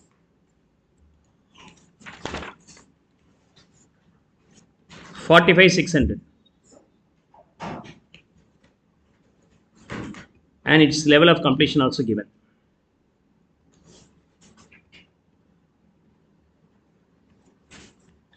See, the opening work in progress value 45,600 given in individual value like material separately, labor separately, overhead separately. Only in case of average price method, we need to get this information independently. Else, total information is okay. So from this, it is very easy. If the opening work in progress value is given for material, labor, overhead separately, then it may be average price method. Okay. Next. We'll try to incorporate this one. Received during the month April from process P. Okay, this is process Q. From process P, 40,000 units, value being 1,71,000. And other expenses, material, other material, 79,000. Labor, 1,38,230. Overheads, 6. Then, eighth point is completed units are transferred to the warehouse. That's not required for us. Closing work in progress, 3,000 units, and its level of completion, material 100%, labor and overhead 50 each. You can club. Units scrapped are 4,000 units, not required. This is actually units scrapped. We need to take only the normal. Degree of completion in material is 100%. So for in case of scrap, material 100%, labor and overhead 80%. This is opening stock. This is closing stock. Normal loss being 5% on input, current input. Current input is 40,000, on that 5% being 2,000. But actual loss being 4,000, what does it mean? The loss is higher than the expectation, then this will be called as abnormal loss, another 2,000. In case of abnormal loss, level of completion, if given, then can be taken. Then spoiled goods can be saleable at the rate of rupees 1.5, so 3,000 rupees will be the value. Is that okay? So the level of completion for the material and labor overheads are same.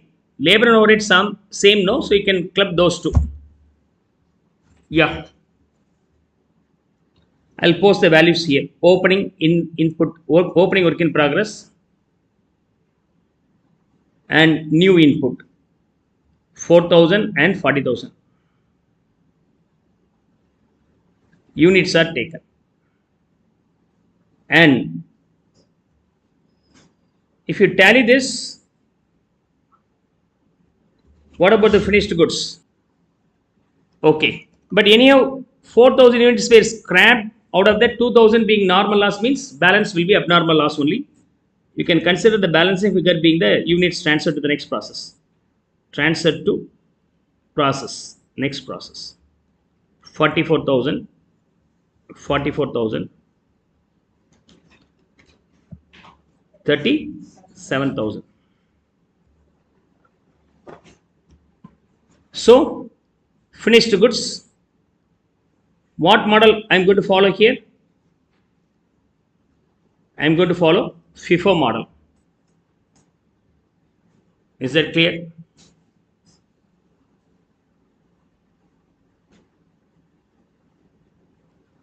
If I follow FIFO model, the first item may be completed. Balance may be new. Out of 37,000, first 4,000 is completed, balance 33,000 being the new one. This is new one. Clear? Finished goods. Apart from that, we have closing work in progress.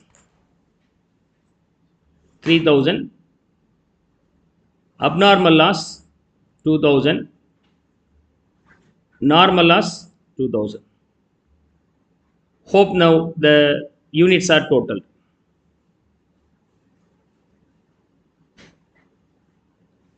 Now for the equivalent units, material separately I am going to calculate 1 and 2.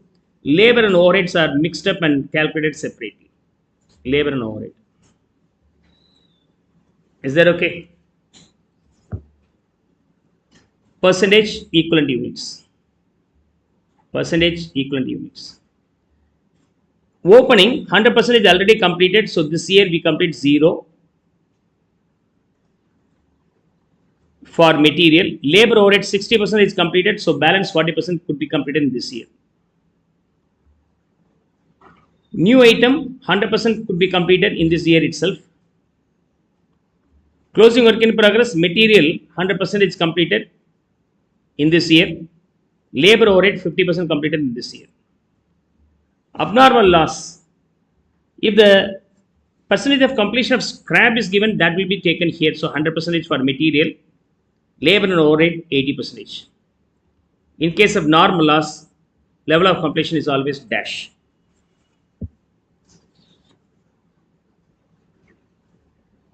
Right. Now get the total value. 4,000 into 0, 0. 33,000 into 100%, 33,000. 3,000 into 100, 3,000. 2,000 into 100, 2,000. Then overall value being 38,000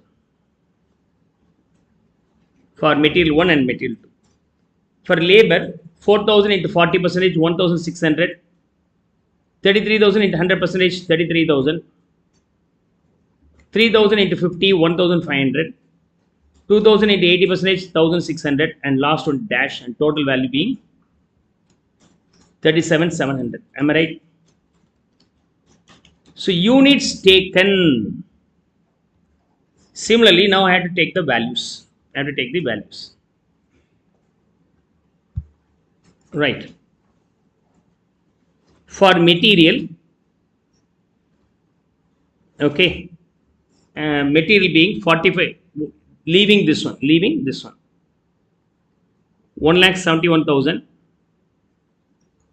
79,000. I added these two. From there, I had to subtract the 3,000.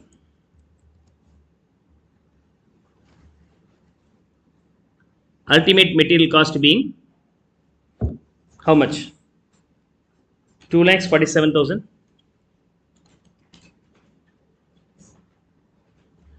In case of labor and overhead, labor being 1,38,230, overhead 69,120. Total being 2,07,350.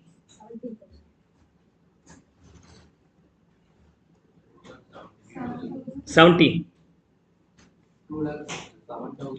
Okay, 7,350. Equivalent units being 38,000. In this case, 37,700. So per unit being 2 lakhs 47 divided by 38. So 6.5, I think. Here 5.5. Total value being 12 rupees in total. So now we have to find out the value for abnormal loss, closing work in progress, transfer to next process for all these values. Clear?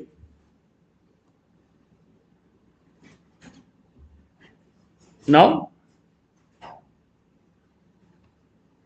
we will calculate for transfer to the next process. Finished goods. Finished goods. In case of finished goods, opening 4,000. For this opening value, this remains untouched will be taken here. So 45,600. Apart from that, for the current year, material, labor and overhead. Current year material being 0, labor and overhead being 1600. So 1600 into 5.5 will be taken 8,800. And new item balance 33,000 will be the new item. It is completed 100% now, so you have to multiply with 12. 3 lakhs 96,000. Then the total value here being 4 lakhs 50,400. This is 600. Okay. So finished goods value here being 4 lakhs 50,400. Let's go for the abnormal loss. For the abnormal loss, material and labor overhead. For abnormal loss, material being for 2,000 units, labor and overhead being for 1,600 units. For the 2,000, material cost being 6 rupees 50 paise, labor overhead being 5 rupees 50 paise. Here 19,500, here 8,250. The total being 27,750. 27,750.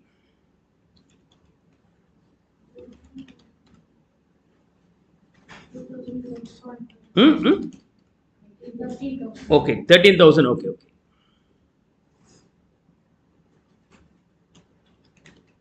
So first one is 13,000, then 8,800.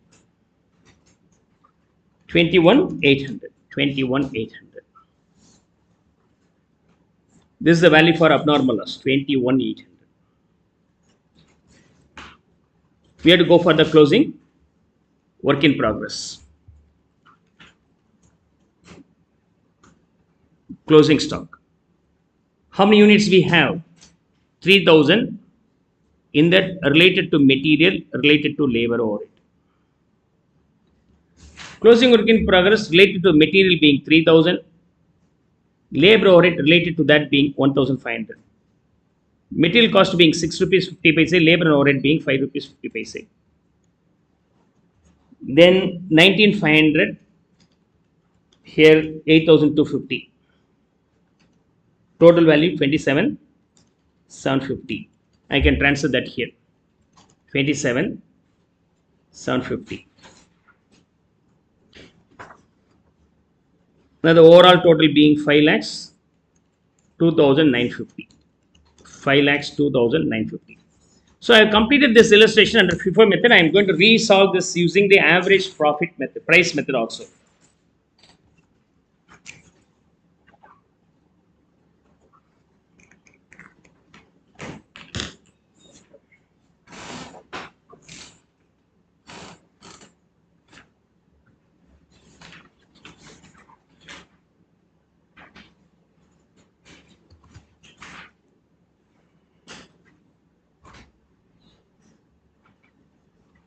I'm going to solve the same illustration under average price method. Under average price method also, everything is same. Only two different places you have to do some changes. Rest of the things are easy.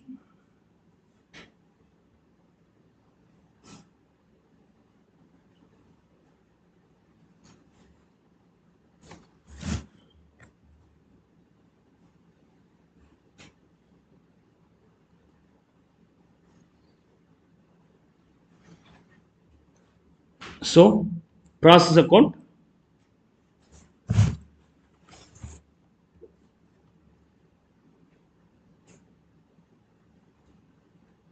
And statement of equivalent units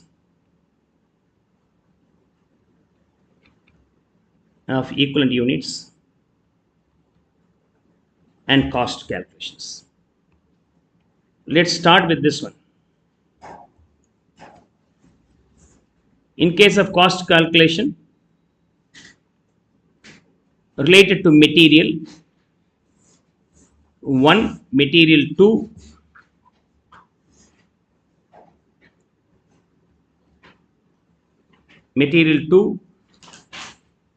labor, overhead.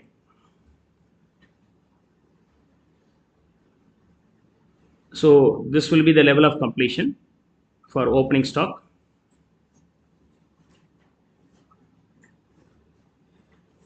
So here opening work in progress value being how much? Come on, give me the total. 45,600 for 4,000 units. Immediately take this value also to these calculations part, opening stock value. Material being 24,000 dash 14,400 7,200. That's why I told you the classification of the opening stocks value should be given to calculate under simple average price method. Simple average price method.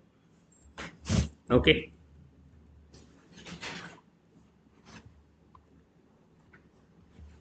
Then this part. The rest of the things are also be same like FIFO method only. Received during the month 40,000 units. Process P. Process P. 40,000 units, the value being 1,71,000. Expenses, material 79,000, labor overhead, labor 1,38,230, overheads being 69,120.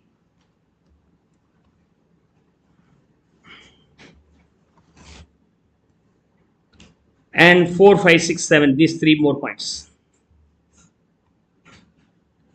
Closing work in progress being 3,000 units.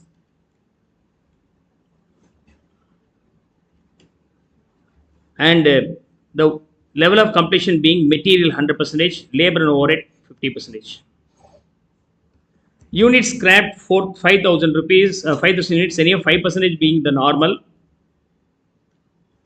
In the current input 5% means 40,000, 5% 2,000, another 2,000 will be called as abnormal loss. Units scrapped 4,000. And this can be saleable the rate of rupees 1.5, so 3,000 is recovered. And the level of completion for the scrap being 100% for the material, for labor and overhead it is 80%. 80%. I have taken all these things.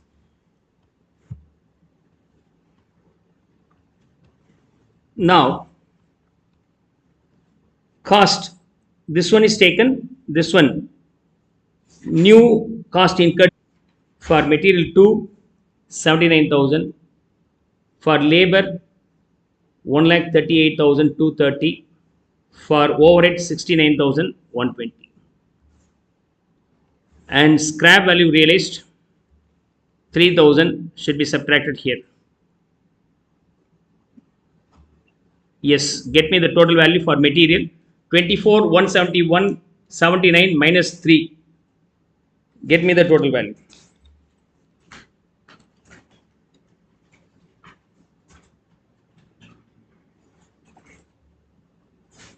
What's the total value? 2 lakhs 91 71,000. And labor and overhead in total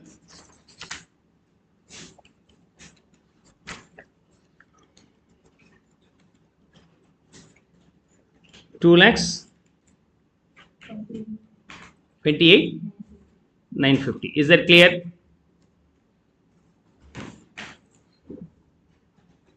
I can club these two. Come on. So we have taken the values. Now we have to take the units. Units. Opening stock 4,000. Input 40,000. And finished goods. You can tally to find out the finished goods here. 44,000. Finished goods being 37,000. So finished goods entire 37,000 is assumed to be completed in this year itself. We never break this into the opening and closing, completely stated here itself. Opening separately and new item separate, like that classification is not applicable for the simple average pricing method, finished goods. And then what we still have, this one over, this one is over.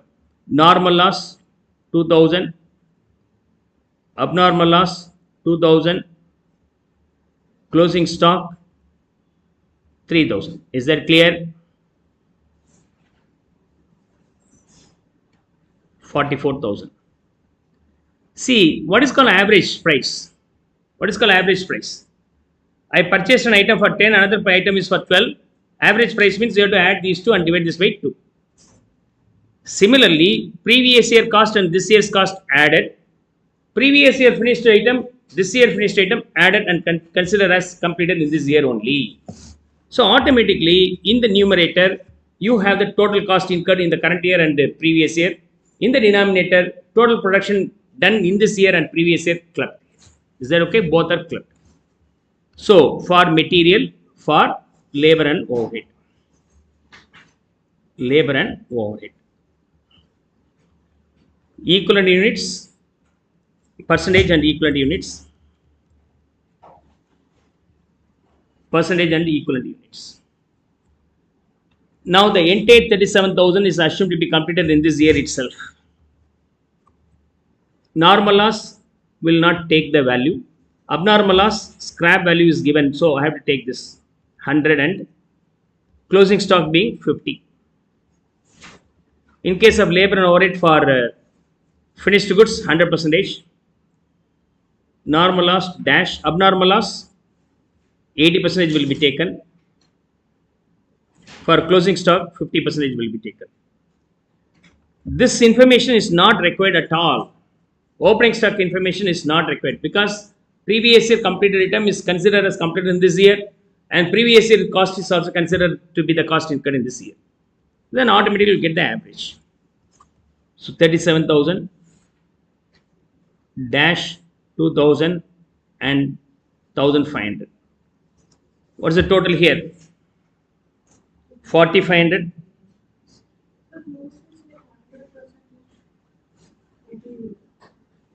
Closing stock?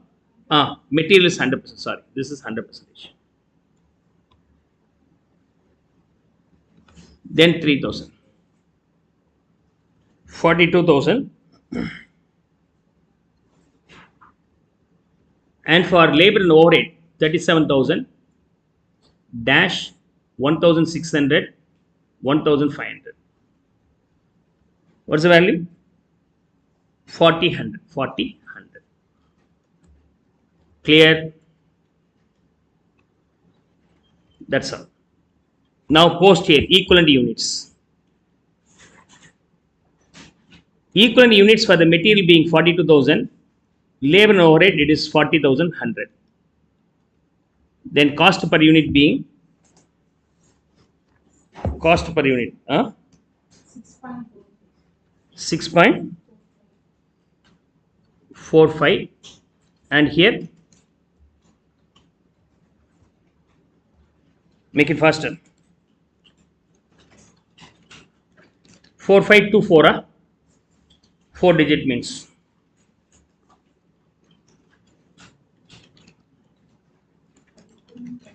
Hmm? For what? 5.737094. For this, I think 6.4524. Now we can calculate the cost for various item. Let's start with the finished goods. Finished goods. Cost for finished goods. 37,000 units. Now tell me what is the total cost here? 12.1618, I think. Yeah, you can take directly here 12.1618. Then the ultimate value being 4,49,987. Okay. Finished goods. 4,49,987. In case of abnormal loss, 2,000 units for the material as well as for the labor overhead. For the material, 2,000 units assumed to be completed. For the labor and overhead, only 1,600 units completed. Like so, into 6.4524 into 5.7094. Then this value being 12,905, 9,135. The overall value being 22,040. Abnormal loss 22,040. And you have to go for closing stock valuation. The number of units being in closing stock being 3,000. Also, for material and labor, you have to calculate separately. Closing stock for material 3,000, for labor and overhead it is 1,500. So 3,000 into 6.4524, 1,500 into 5.7094. The first case 3,000 and this one being 19,357. Here 8,564. Total value being 27,921. Closing stock value being 27,921. And total being the same like FIFO method. 5,02,950. 5,02,950. Clear? So with that, all the concept over related to this one. So we, for better understanding, we'll go for one more illustration on simple average pricing method.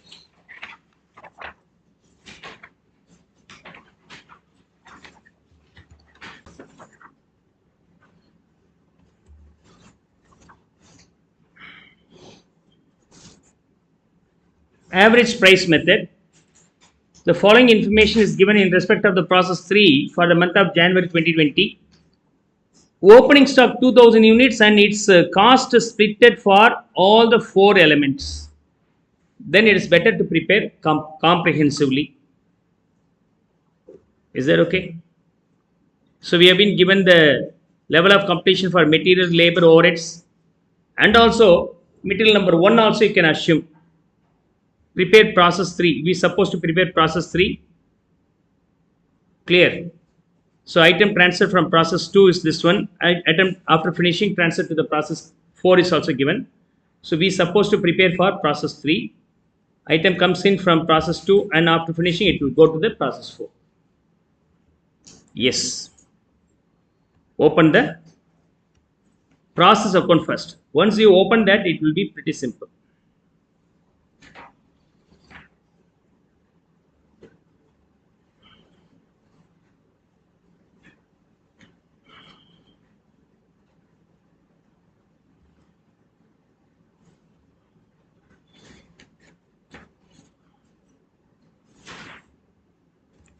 So process account,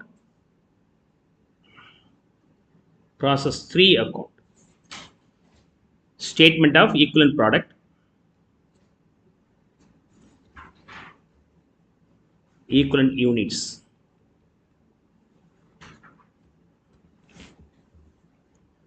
We'll start with this one. In this illustration, opening stock being 2000 units and its summed up value being, come on, how much is that? 54,050, and its breakup is here: direct material 1, direct material 2, labor and overhead. Here opening cost 12,350, 13,200. Here you don't have any other options because material 1 and material 2 also be given independently. The level of completion for the labor and overhead is also not matching, so you have to work out all these items separately only. And here 17,500, 11,000. Clear? I am going to follow which method? Simple average pricing method.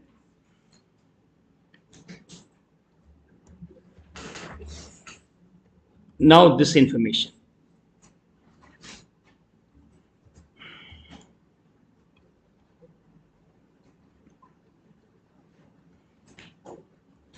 Okay.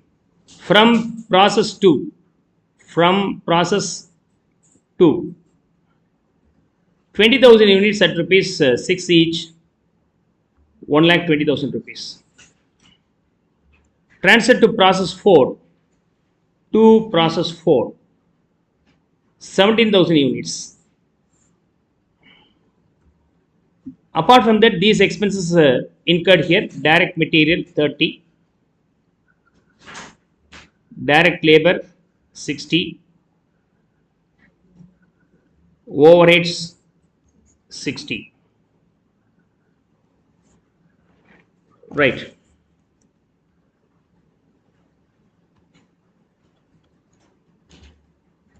The level of completion, degree of completion for scrap, degree of completion: direct material 100%, direct labor 60, overheads 40 for scrap. How many units are scrapped here? 1000 units. And degree of completion for the closing stock 4,000 units. You know, for that material 80, 60, 40. Usually you don't get the information for the first materials information. Normal loss of the production being 10%, scrap units realized at rupees 4. Okay, normal loss 10%, saleable at rupees 4. I'll incorporate all these values here.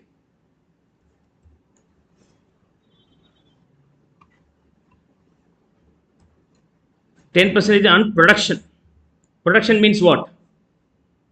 Opening stock plus purchases minus closing stock. So here we have been given the closing stock 4,000 units. Opening stock 2,000 plus production, means input to 20 minus closing stock 4, 18.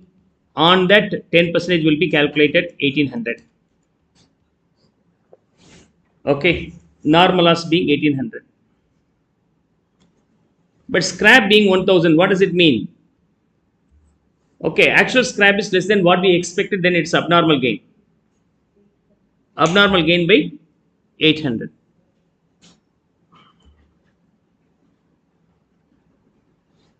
Is that clear? Now finish up telling the units column first of all. Hope it gets closed. 22,800, 22,800. The scrap is saleable at rupees 4, 7,200.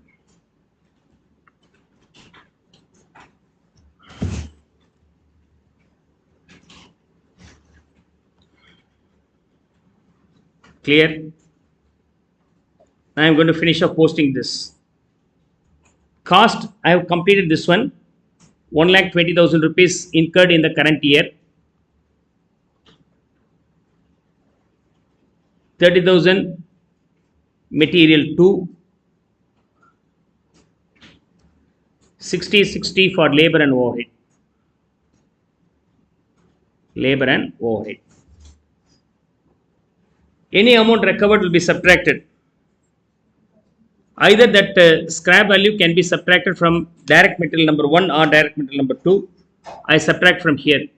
Even though if you subtract from the direct material 2, you will get the ultimate answer being the same. So the total cost here being 1,25,150, 43,200, 77,500, 71,000. Okay, now for the units, I start with input opening stock 2,000 units, input 20,000 units, finished goods. How many units are finished? 17. Never bother about how much is from opening stock or other way. That's not required. And normal loss 1,800. Closing stock 4,000. We get the abnormal gain here 800 negative. 800 negative. The total value here being 22,000. 22,000. Now you have to calculate for material 1, material 2, labor and overhead. For all the 4 items you have to separately calculate. Percentage and equivalent units. Percentage and equivalent units. Percentage and equivalent units. Percentage and equivalent units. Finished goods. 100% is completed in the previous year itself. So you assume that is also completed in the current year. For material 1, material 2, labor and overhead for all. In case of normal loss, we should not consider at all. In case of abnormal gain, 100% will be always taken.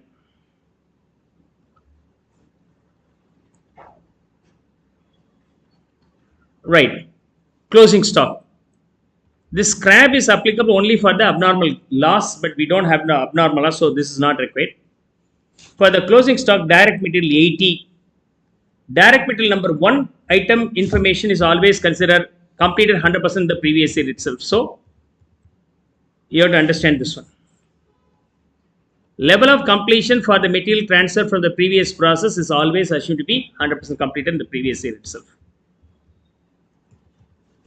So with that logic, 100% is completed in the previous year itself for this.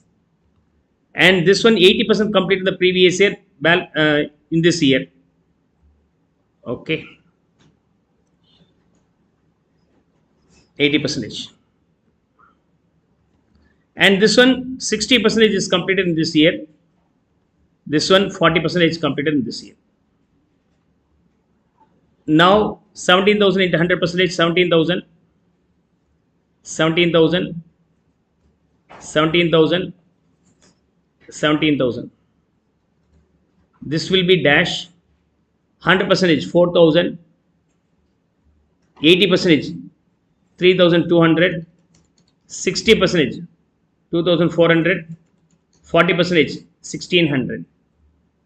Here 100% 800, 800, 800, 800.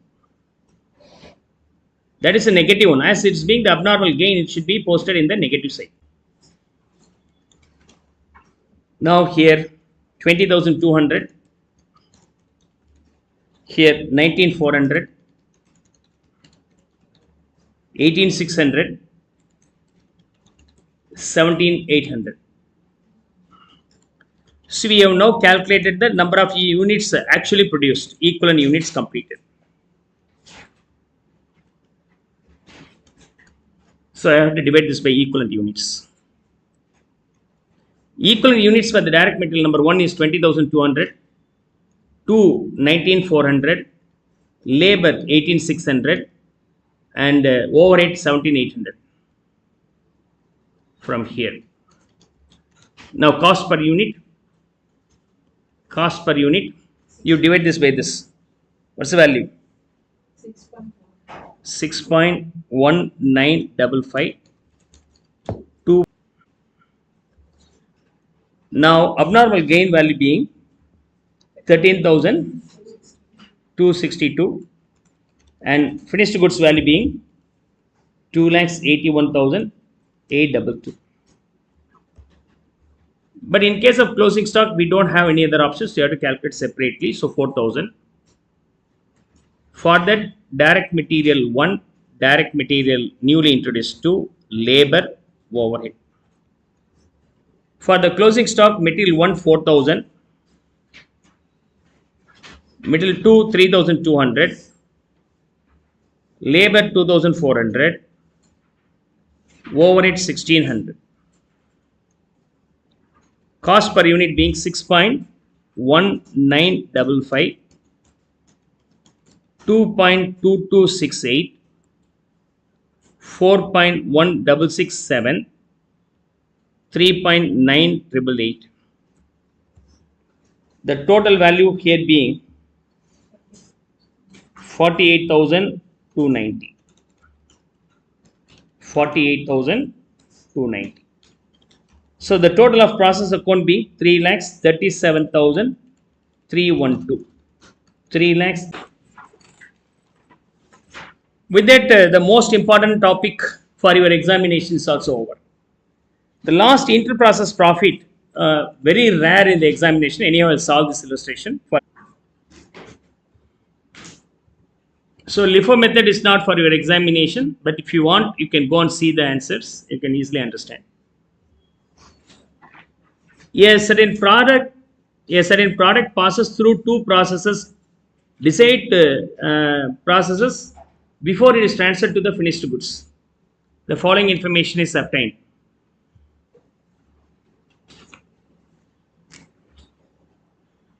Right. Now, stock in processor are valued at prime cost. Closing stocks are valued at prime cost. Usually, finished goods are valued at cost of production. But in this illustration, it is clearly stated the finished goods will be valued at prime cost. Direct material, direct labor, direct expenses. You should not include the overhead here. And finished stock has been valued at the price at which it was received from the process 2. Sales during the period being 1,40,000. So sales during the period were 1,40,000.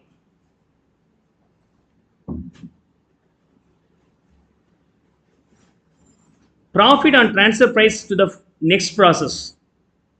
While transferring from P1 to P2, 20%, 25% profit is added. While transferring from P2 to finished goods, 20% profit is added. So you have to prepare this one by adding the profit. Usually you'll assume we don't have the stocks value. Okay. We don't have closing stock. Yes, come on.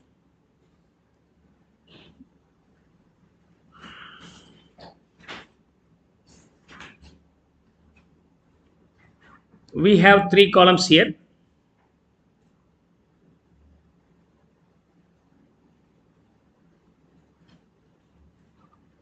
Three columns. This format you have to follow.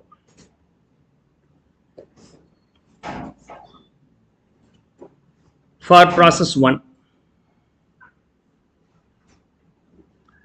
all the debit items are going to be shown only in the single column itself, single side itself, debit side only. While posting, you have to post for the total and cost and profit. and profit, or you can do this way also. Okay, cost, profit and total. Yes, we'll start with opening stock. Debit items 7,500 rupees. This stock is completely produced in the same department. It will have no profit, so 7,500. Direct material 15,000. Direct wages 11,200. And closing stock information is given here. You have to subtract the closing stock first of all. 15, 11,200. What's the total value here?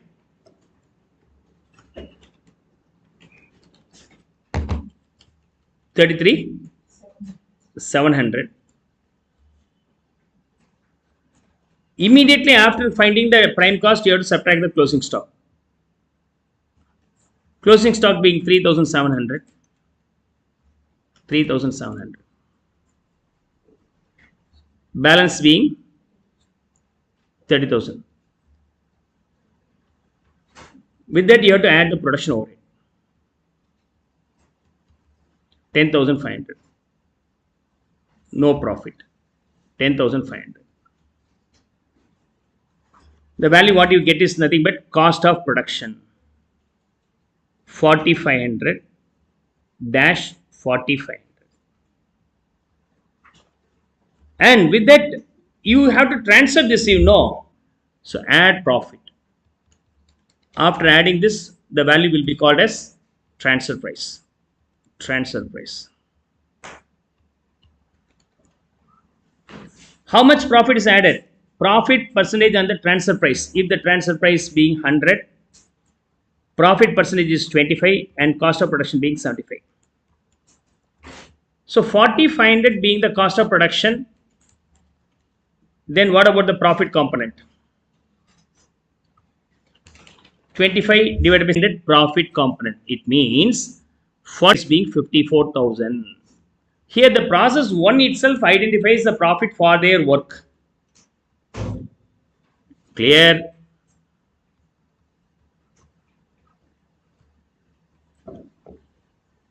Now we'll move on to the next process.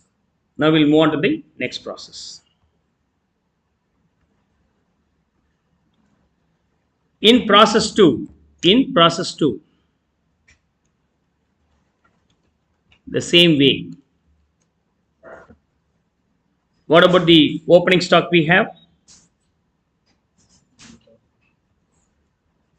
9,000 rupees in total cost, profit and total. So 9,000 being in total. Usually from the second process onwards, there may be profit included, which is added by the earlier department.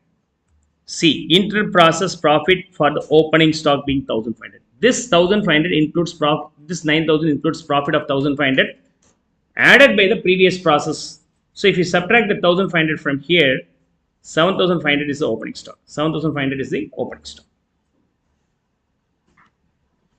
Then other items are there. Direct material 15,750. It will not have any profit. Direct wages 11,250. No profit in this. Whatever the material, labor they procure from outside, it will not have any profit component. If the item is transferred from the previous process, then that previous process may add the profit, you know, that should be identified and removed. This opening stock is usually transferred from the process 1. So process 1 has some profit in this. So you have to identify that profit. That profit is given here. So out of 9,000, 1,500 is the profit related to the process 1 subtracted. Then I can find out the cost for the process 2's item. For the overall organizers only know about this. Overall organizer only know this. Okay. Now, Before you subtract the closing stock, you have to find out the value first of all. What's the value? And there's a transfer also, right? Transfer from process 1. Transfer from process 1. How much is that? Cost being 4,500. Profit added by process 1 here being 13,500. Total value being 54,000. Now 75,000 worth the stock, profit added by the previous process 15, it becomes 90,000 rupees cost for the process 2. Now closing stock value being 4,500. Remember, this 4,500 includes the profit of the previous department. For 90,000, profit of the previous process being 15 means for 4,500 how much it should be. Do the cross multiplication. I think it is 750. Then cost of portion should be 3,750 only. Then ultimate value here being prime cost.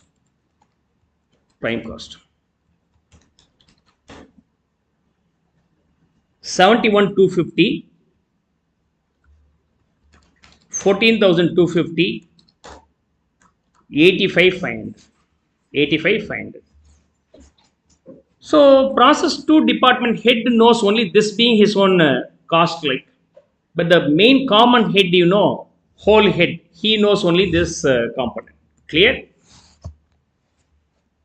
Now with that we have to add what? Production overhead. The production overhead in this case being 4,500. No profit, so 4,500. Whatever the cost he incurred will not have any profit. Any item transferred from the previous process will have the profit. So now finish up tallying this.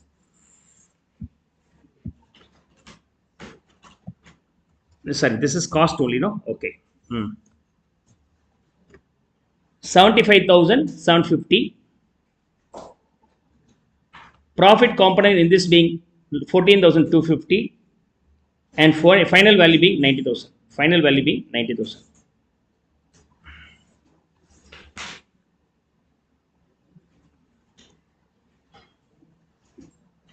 This is what about the cost of production. With that, profit is added and the transfer price is finalized. While transferring from P2 to finished goods, 20% profit is added on the transfer price. If the transfer price is 100, profit added is 20, then cost of production is 80. For this department, process to head, he knows this being as a cost. For him, the cost being 90, so he adds the profit only on this 90. So 90 into 20 by 80, 22,500. Okay. From this, it is very clear, 75,750 rupees worth item. By adding the profit, its own as well as from process 2, both put together, how much is that? 36,750. Overall value being 1,12,500.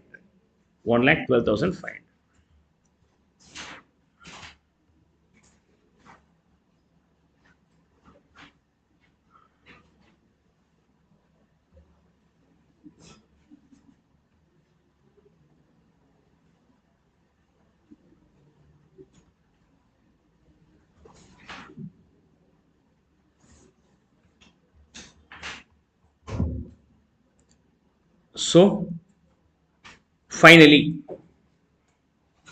finished goods process.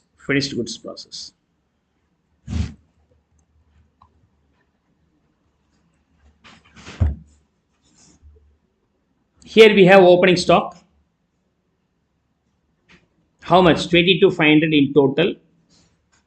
This has a profit component of rupees 8,250. Then cost component of this being 14,250. And transfer from process 2, 74,750 worth item after adding 36,750 profit, transfer price being 1,12,500. Now find out the total. 75,750. Okay. Now what about the total value? 90,000. Profit component here being 45,000 and total being 1,35,000. We have been given the closing stock. You have to subtract the closing stock here. Closing stock being 11,250. You should post that only in the total column because that head, finished goods department head, knows only the total value, doesn't know the profit component added by the previous processes. For 1,35,000, profit component being 45,000 means for 11,250, what will be the profit component? 3,750. And cost component being 7,500. Now if I subtract, then I'll get cost of goods sold. Cost of goods sold. 82,500. Profit component 41,250. And cost component being, so total component being 1,23,750. Finally, you have to add the profit for this division. Find out the sales. Sales being 1,40,000.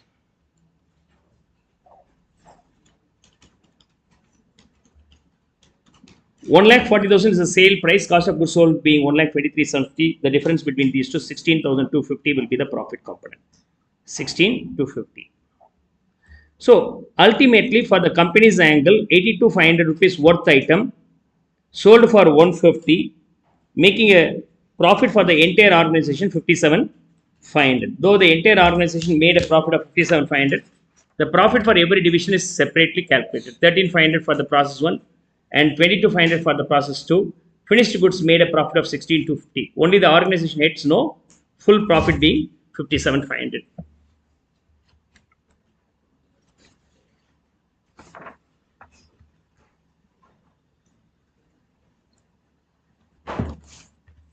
Question number 2, where we have 3 processes and finally finished goods department also.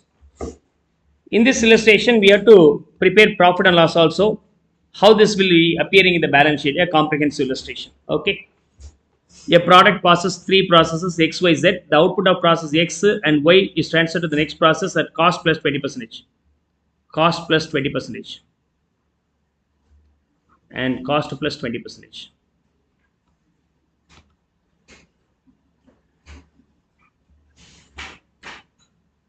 Okay, the output process Z is transferred to the finished stock at a price of profit of 25% on transfer price. From here, 25% on transfer price. Stock in process is valued at prime cost. The finished stock is valued at the price at which it is received from the process Z. Sale of finished goods during the period being 14 lakhs. Final sale being 14 lakhs. You are required to prepare all these things as usual. Come on, it's pretty simple hereafter.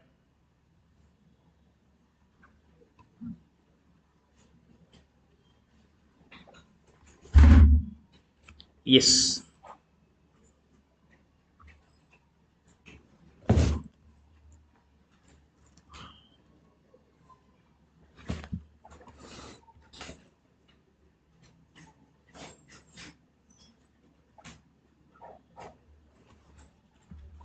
We'll start with process X.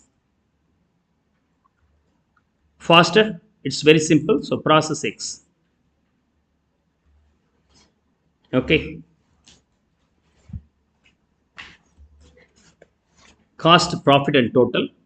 Cost, profit and total. We'll start with opening stock. Opening stock being 15,000. In the initial process, we don't have profit on opening stock. And material, 80,000 rupees. We don't have profit component here. And wages, 1,25,000. 1,25,000.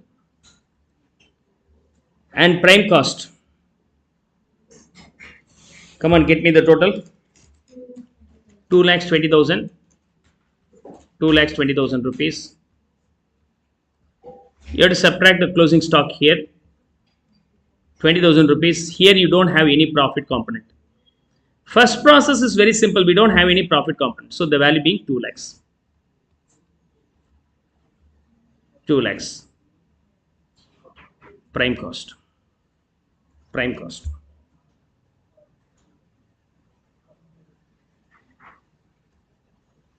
Now, production overhead 96,000.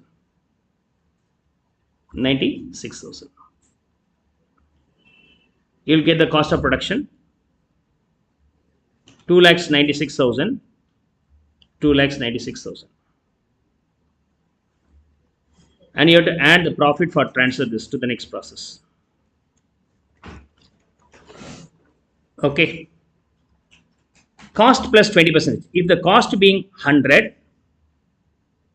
profit is 20, transfer price being 120. Here cost being 2,96,000, on that 20% being 74,000, isn't it?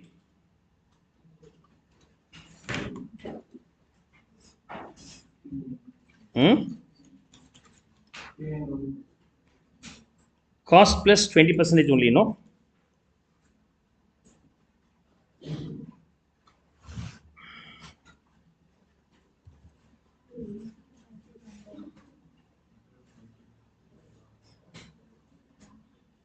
Okay, see here, cost plus 20% each on transfer price.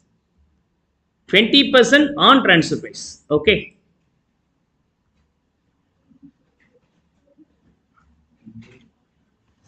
If the transfer price is 100, 20% on this will be added with the cost. Cost plus, it's not cost plus 20% on cost. Cost plus 20% on transfer price. Then 80 is 2,96,000 and 100 should be, come on, do the cross multiplication. 74,000. This is profit component. 2,96,000, 74,000, 3,70,000.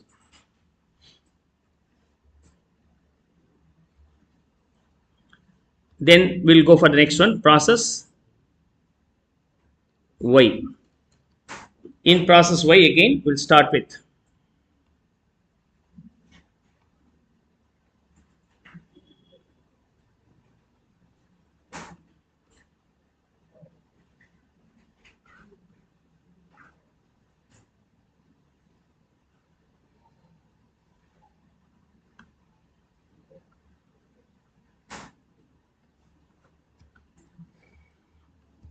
okay, I want this one.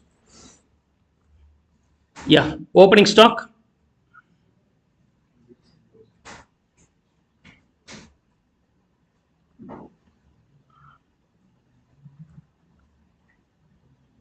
Opening stock being 27,000, but it will have the profit component. So 27,000, profit component 4,000. This is 23,000. Then transfer from process X 2,96,000, 74,000, 3,70,000 rupees. And then material wages 65,000 and wages 1,08,000.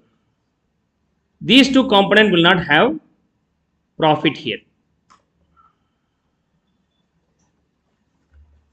Get me the total. 4,92,000, 78,000, 5,70,000 rupees. And minus closing stock. Closing stock here being 39,000 in total. What could be the profit component here? 32,000, sorry, 32,000. Do the cross multiplication to get the profit component. 4379, 27,621. The ultimate value being 4,64,379, 73,621, 5,38,000. Prime cost. Then production overhead to be added, which is 72,000. This will not have any profit component. It will be posted directly here. Now total cost being cost of production. 5,36,379, 73,621, 6,10,000. You have to add the profit for finding the transfer price. Okay.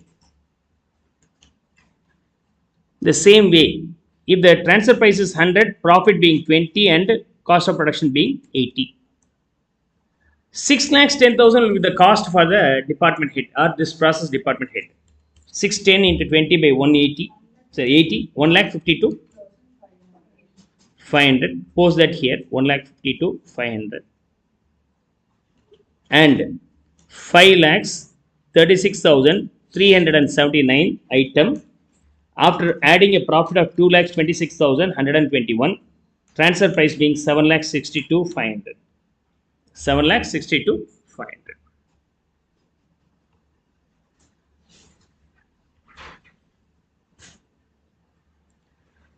We can now prepare for process Z. Process Z. Okay. In process Z, opening stock with profit. Opening stock, cost, profit and total. Total being 40,000 rupees, profit component 10,000 rupees, cost component 30,000 rupees. Apart from that,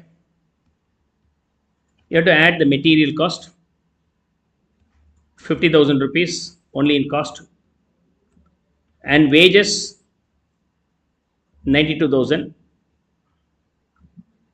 and transfer from process Y 5,36,379. This one.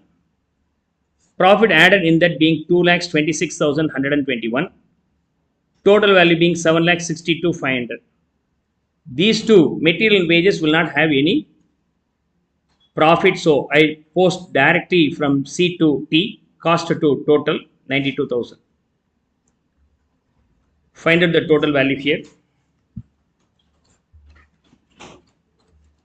7 lakhs, 8,379, 2 lakhs, 36,121, 9 lakhs, 44,500. Minus closing stock. Closing stock here being 39,000 in total column. Find out the profit component in this. The profit component in this being 9,750 and this value being 29,250.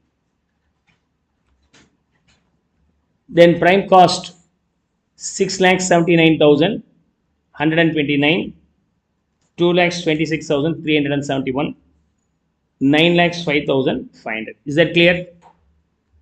Then you can add the production overhead. Production overhead being 66,500. Will not have profit component here. Then your cost of production 7,45,629, 2,26,371, 9,72,000. 9,72,000. Clear?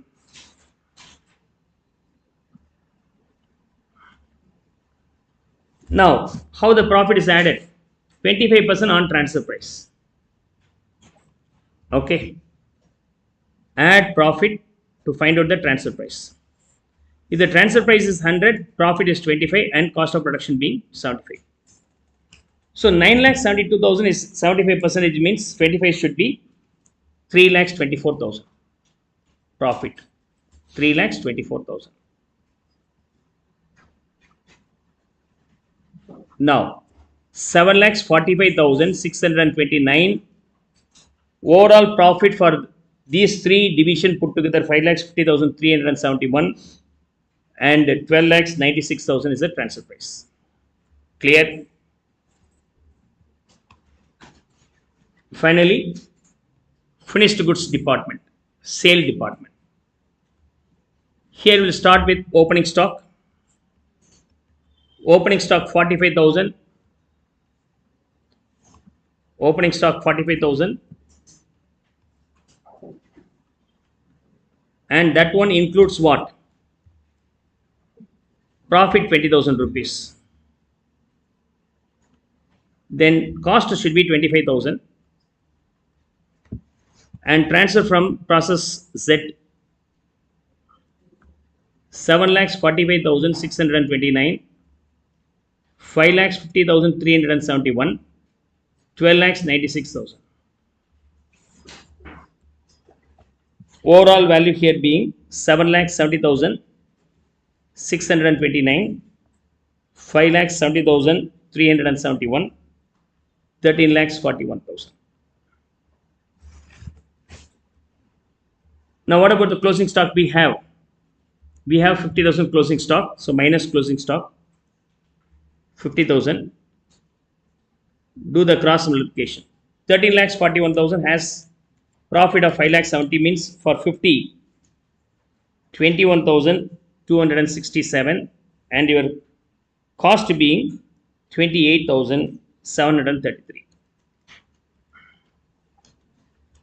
Here 7,41,896, 5,49,104, 12,91,000. And finally, the sale value being 14 lakhs. So add the profit and you will find the sale price. Sale being 14 lakhs. So the difference between these two, 1,09,000 is the profit in the last division. That will be added to the profit division segment. So 7,41,896 here. 6,58,104 will be the profit component here. While preparing the comprehensive P&L account, now you add all the profits. Every process profit will be taken there, but you have to remove unrealized profit. This unrealized profit should be removed. 74,000 and this, unrealized profit being this one, 4,329, 9,750 and 21,267. These are going to be removed. See the text in the next page in your book. Okay. So all the profits taken, unrealized profit on unsold stock, closing stock will be taken and opening stock also be reversed. You will be getting the final profit. In your balance sheet also, you post all the closing stock after subtracting the unrealized profit. That's all. Clear? So with that, all the models over. I don't think it seems to be very important for your examination, this chapter, this content. Usually equivalent product may be asked and first topic was asked, but this content is very rare. Okay. And not seen in the past year's examinations also. And the last illustration is from past year's question paper. This advanced problem asked in the exams, okay, it's a normal illustration only, but one missing data like the question is asked, so you have to solve that one now. Rest will be very easy. Come on, join with me to solve this. Prepare the process account.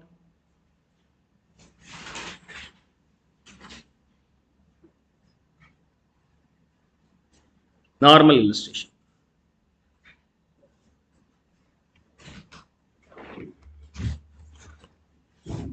A product passes through three processes A, B and C. 10,000 units at rupees 1 were introduced in process 1. Other direct expenses are given here. The wastage of process A was for 5%, B 4%. The wastage of process A was sold for 25 paise per unit and B sold for 0.5. And the wastage in A, C can be saleable at rupees 1. The overhead charges were 168%, overhead being 168% on direct labor. The final product was sold at the rate of rupees 10. Okay, sale price being 10. Introduced, finally it is sold for 10. Where there is a profit being 20%. 20% on sales. So these are the informations given. So what is the thing is to be calculated here? What could be the normal loss in process X, process C? That's a missing. So missing data like this sum is going to be solved. Rest will be normal one. Come on, prepare this one. Process A and process B.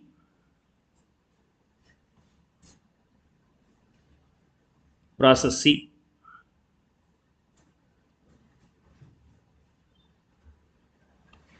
We'll start with the first one. Material 10,000 units at rupees 1 each, so 10,000. Sundry materials, direct labor, direct expenses. Sundry material 1,000, direct labor 5,000, direct expenses 1050, overhead 168% on the direct labor. How much is that? 168 of this 8,400. Normal loss being 5%, 500 units, saleable at the rate of 25 paise, then you will get 125. 125. Now finish up tallying this. We assume that we don't have any abnormal loss or gain. 10,000, 10,000, 9,500 will be the finished goods transferable to process B. 24,450, 25,450, 25,450, and this value being 25,325. In process B, transfer from process A 9,500 units at rupees 25,325. Apart from that, these are the three costs: sundry material 1,500, direct labor 8,000, direct expenses 1188, normal loss 4% on this. What's that? 380. Can be saleable at 50 paise per unit, so you'll get 190. And overhead being 168% on the direct labor on this. 8,000 into 168%, 13,440.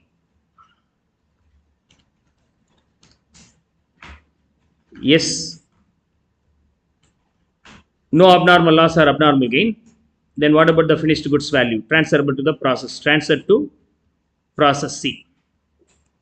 9,120.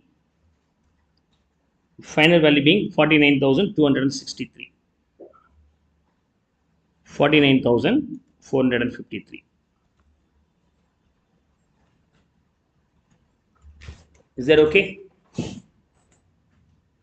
Now in process C, transfer from process B being 9,120 units, value being 49,263. Apart from that, these are the costs: sundry material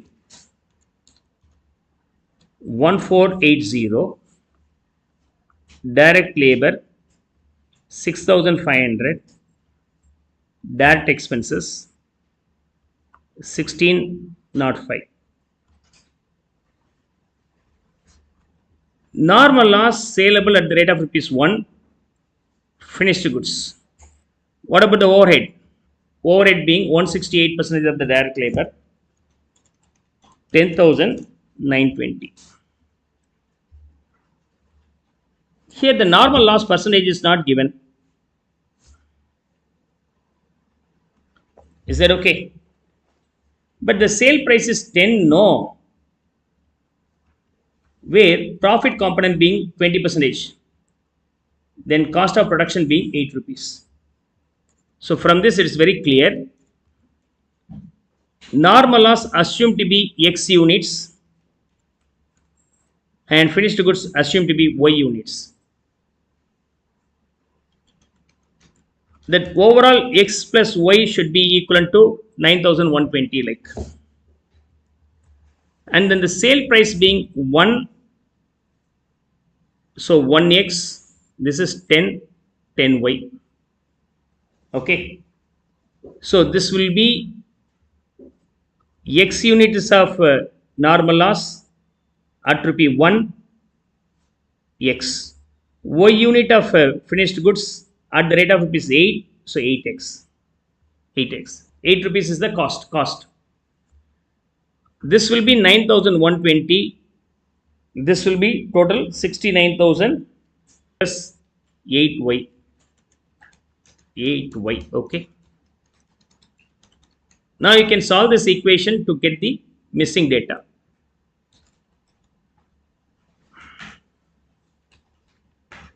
Okay. Now, so x plus y is equal to 9,120 units. X plus 8y. X plus 8y is equal to 69,768. You can now solve the equation. So these two are cancelled. Ultimately, you have 7y is equal to the difference between these two. Come on. 60,648. And y is equal to 60,648 divided by 7. 8,664. So I put the value here 8,664. Okay. 8,664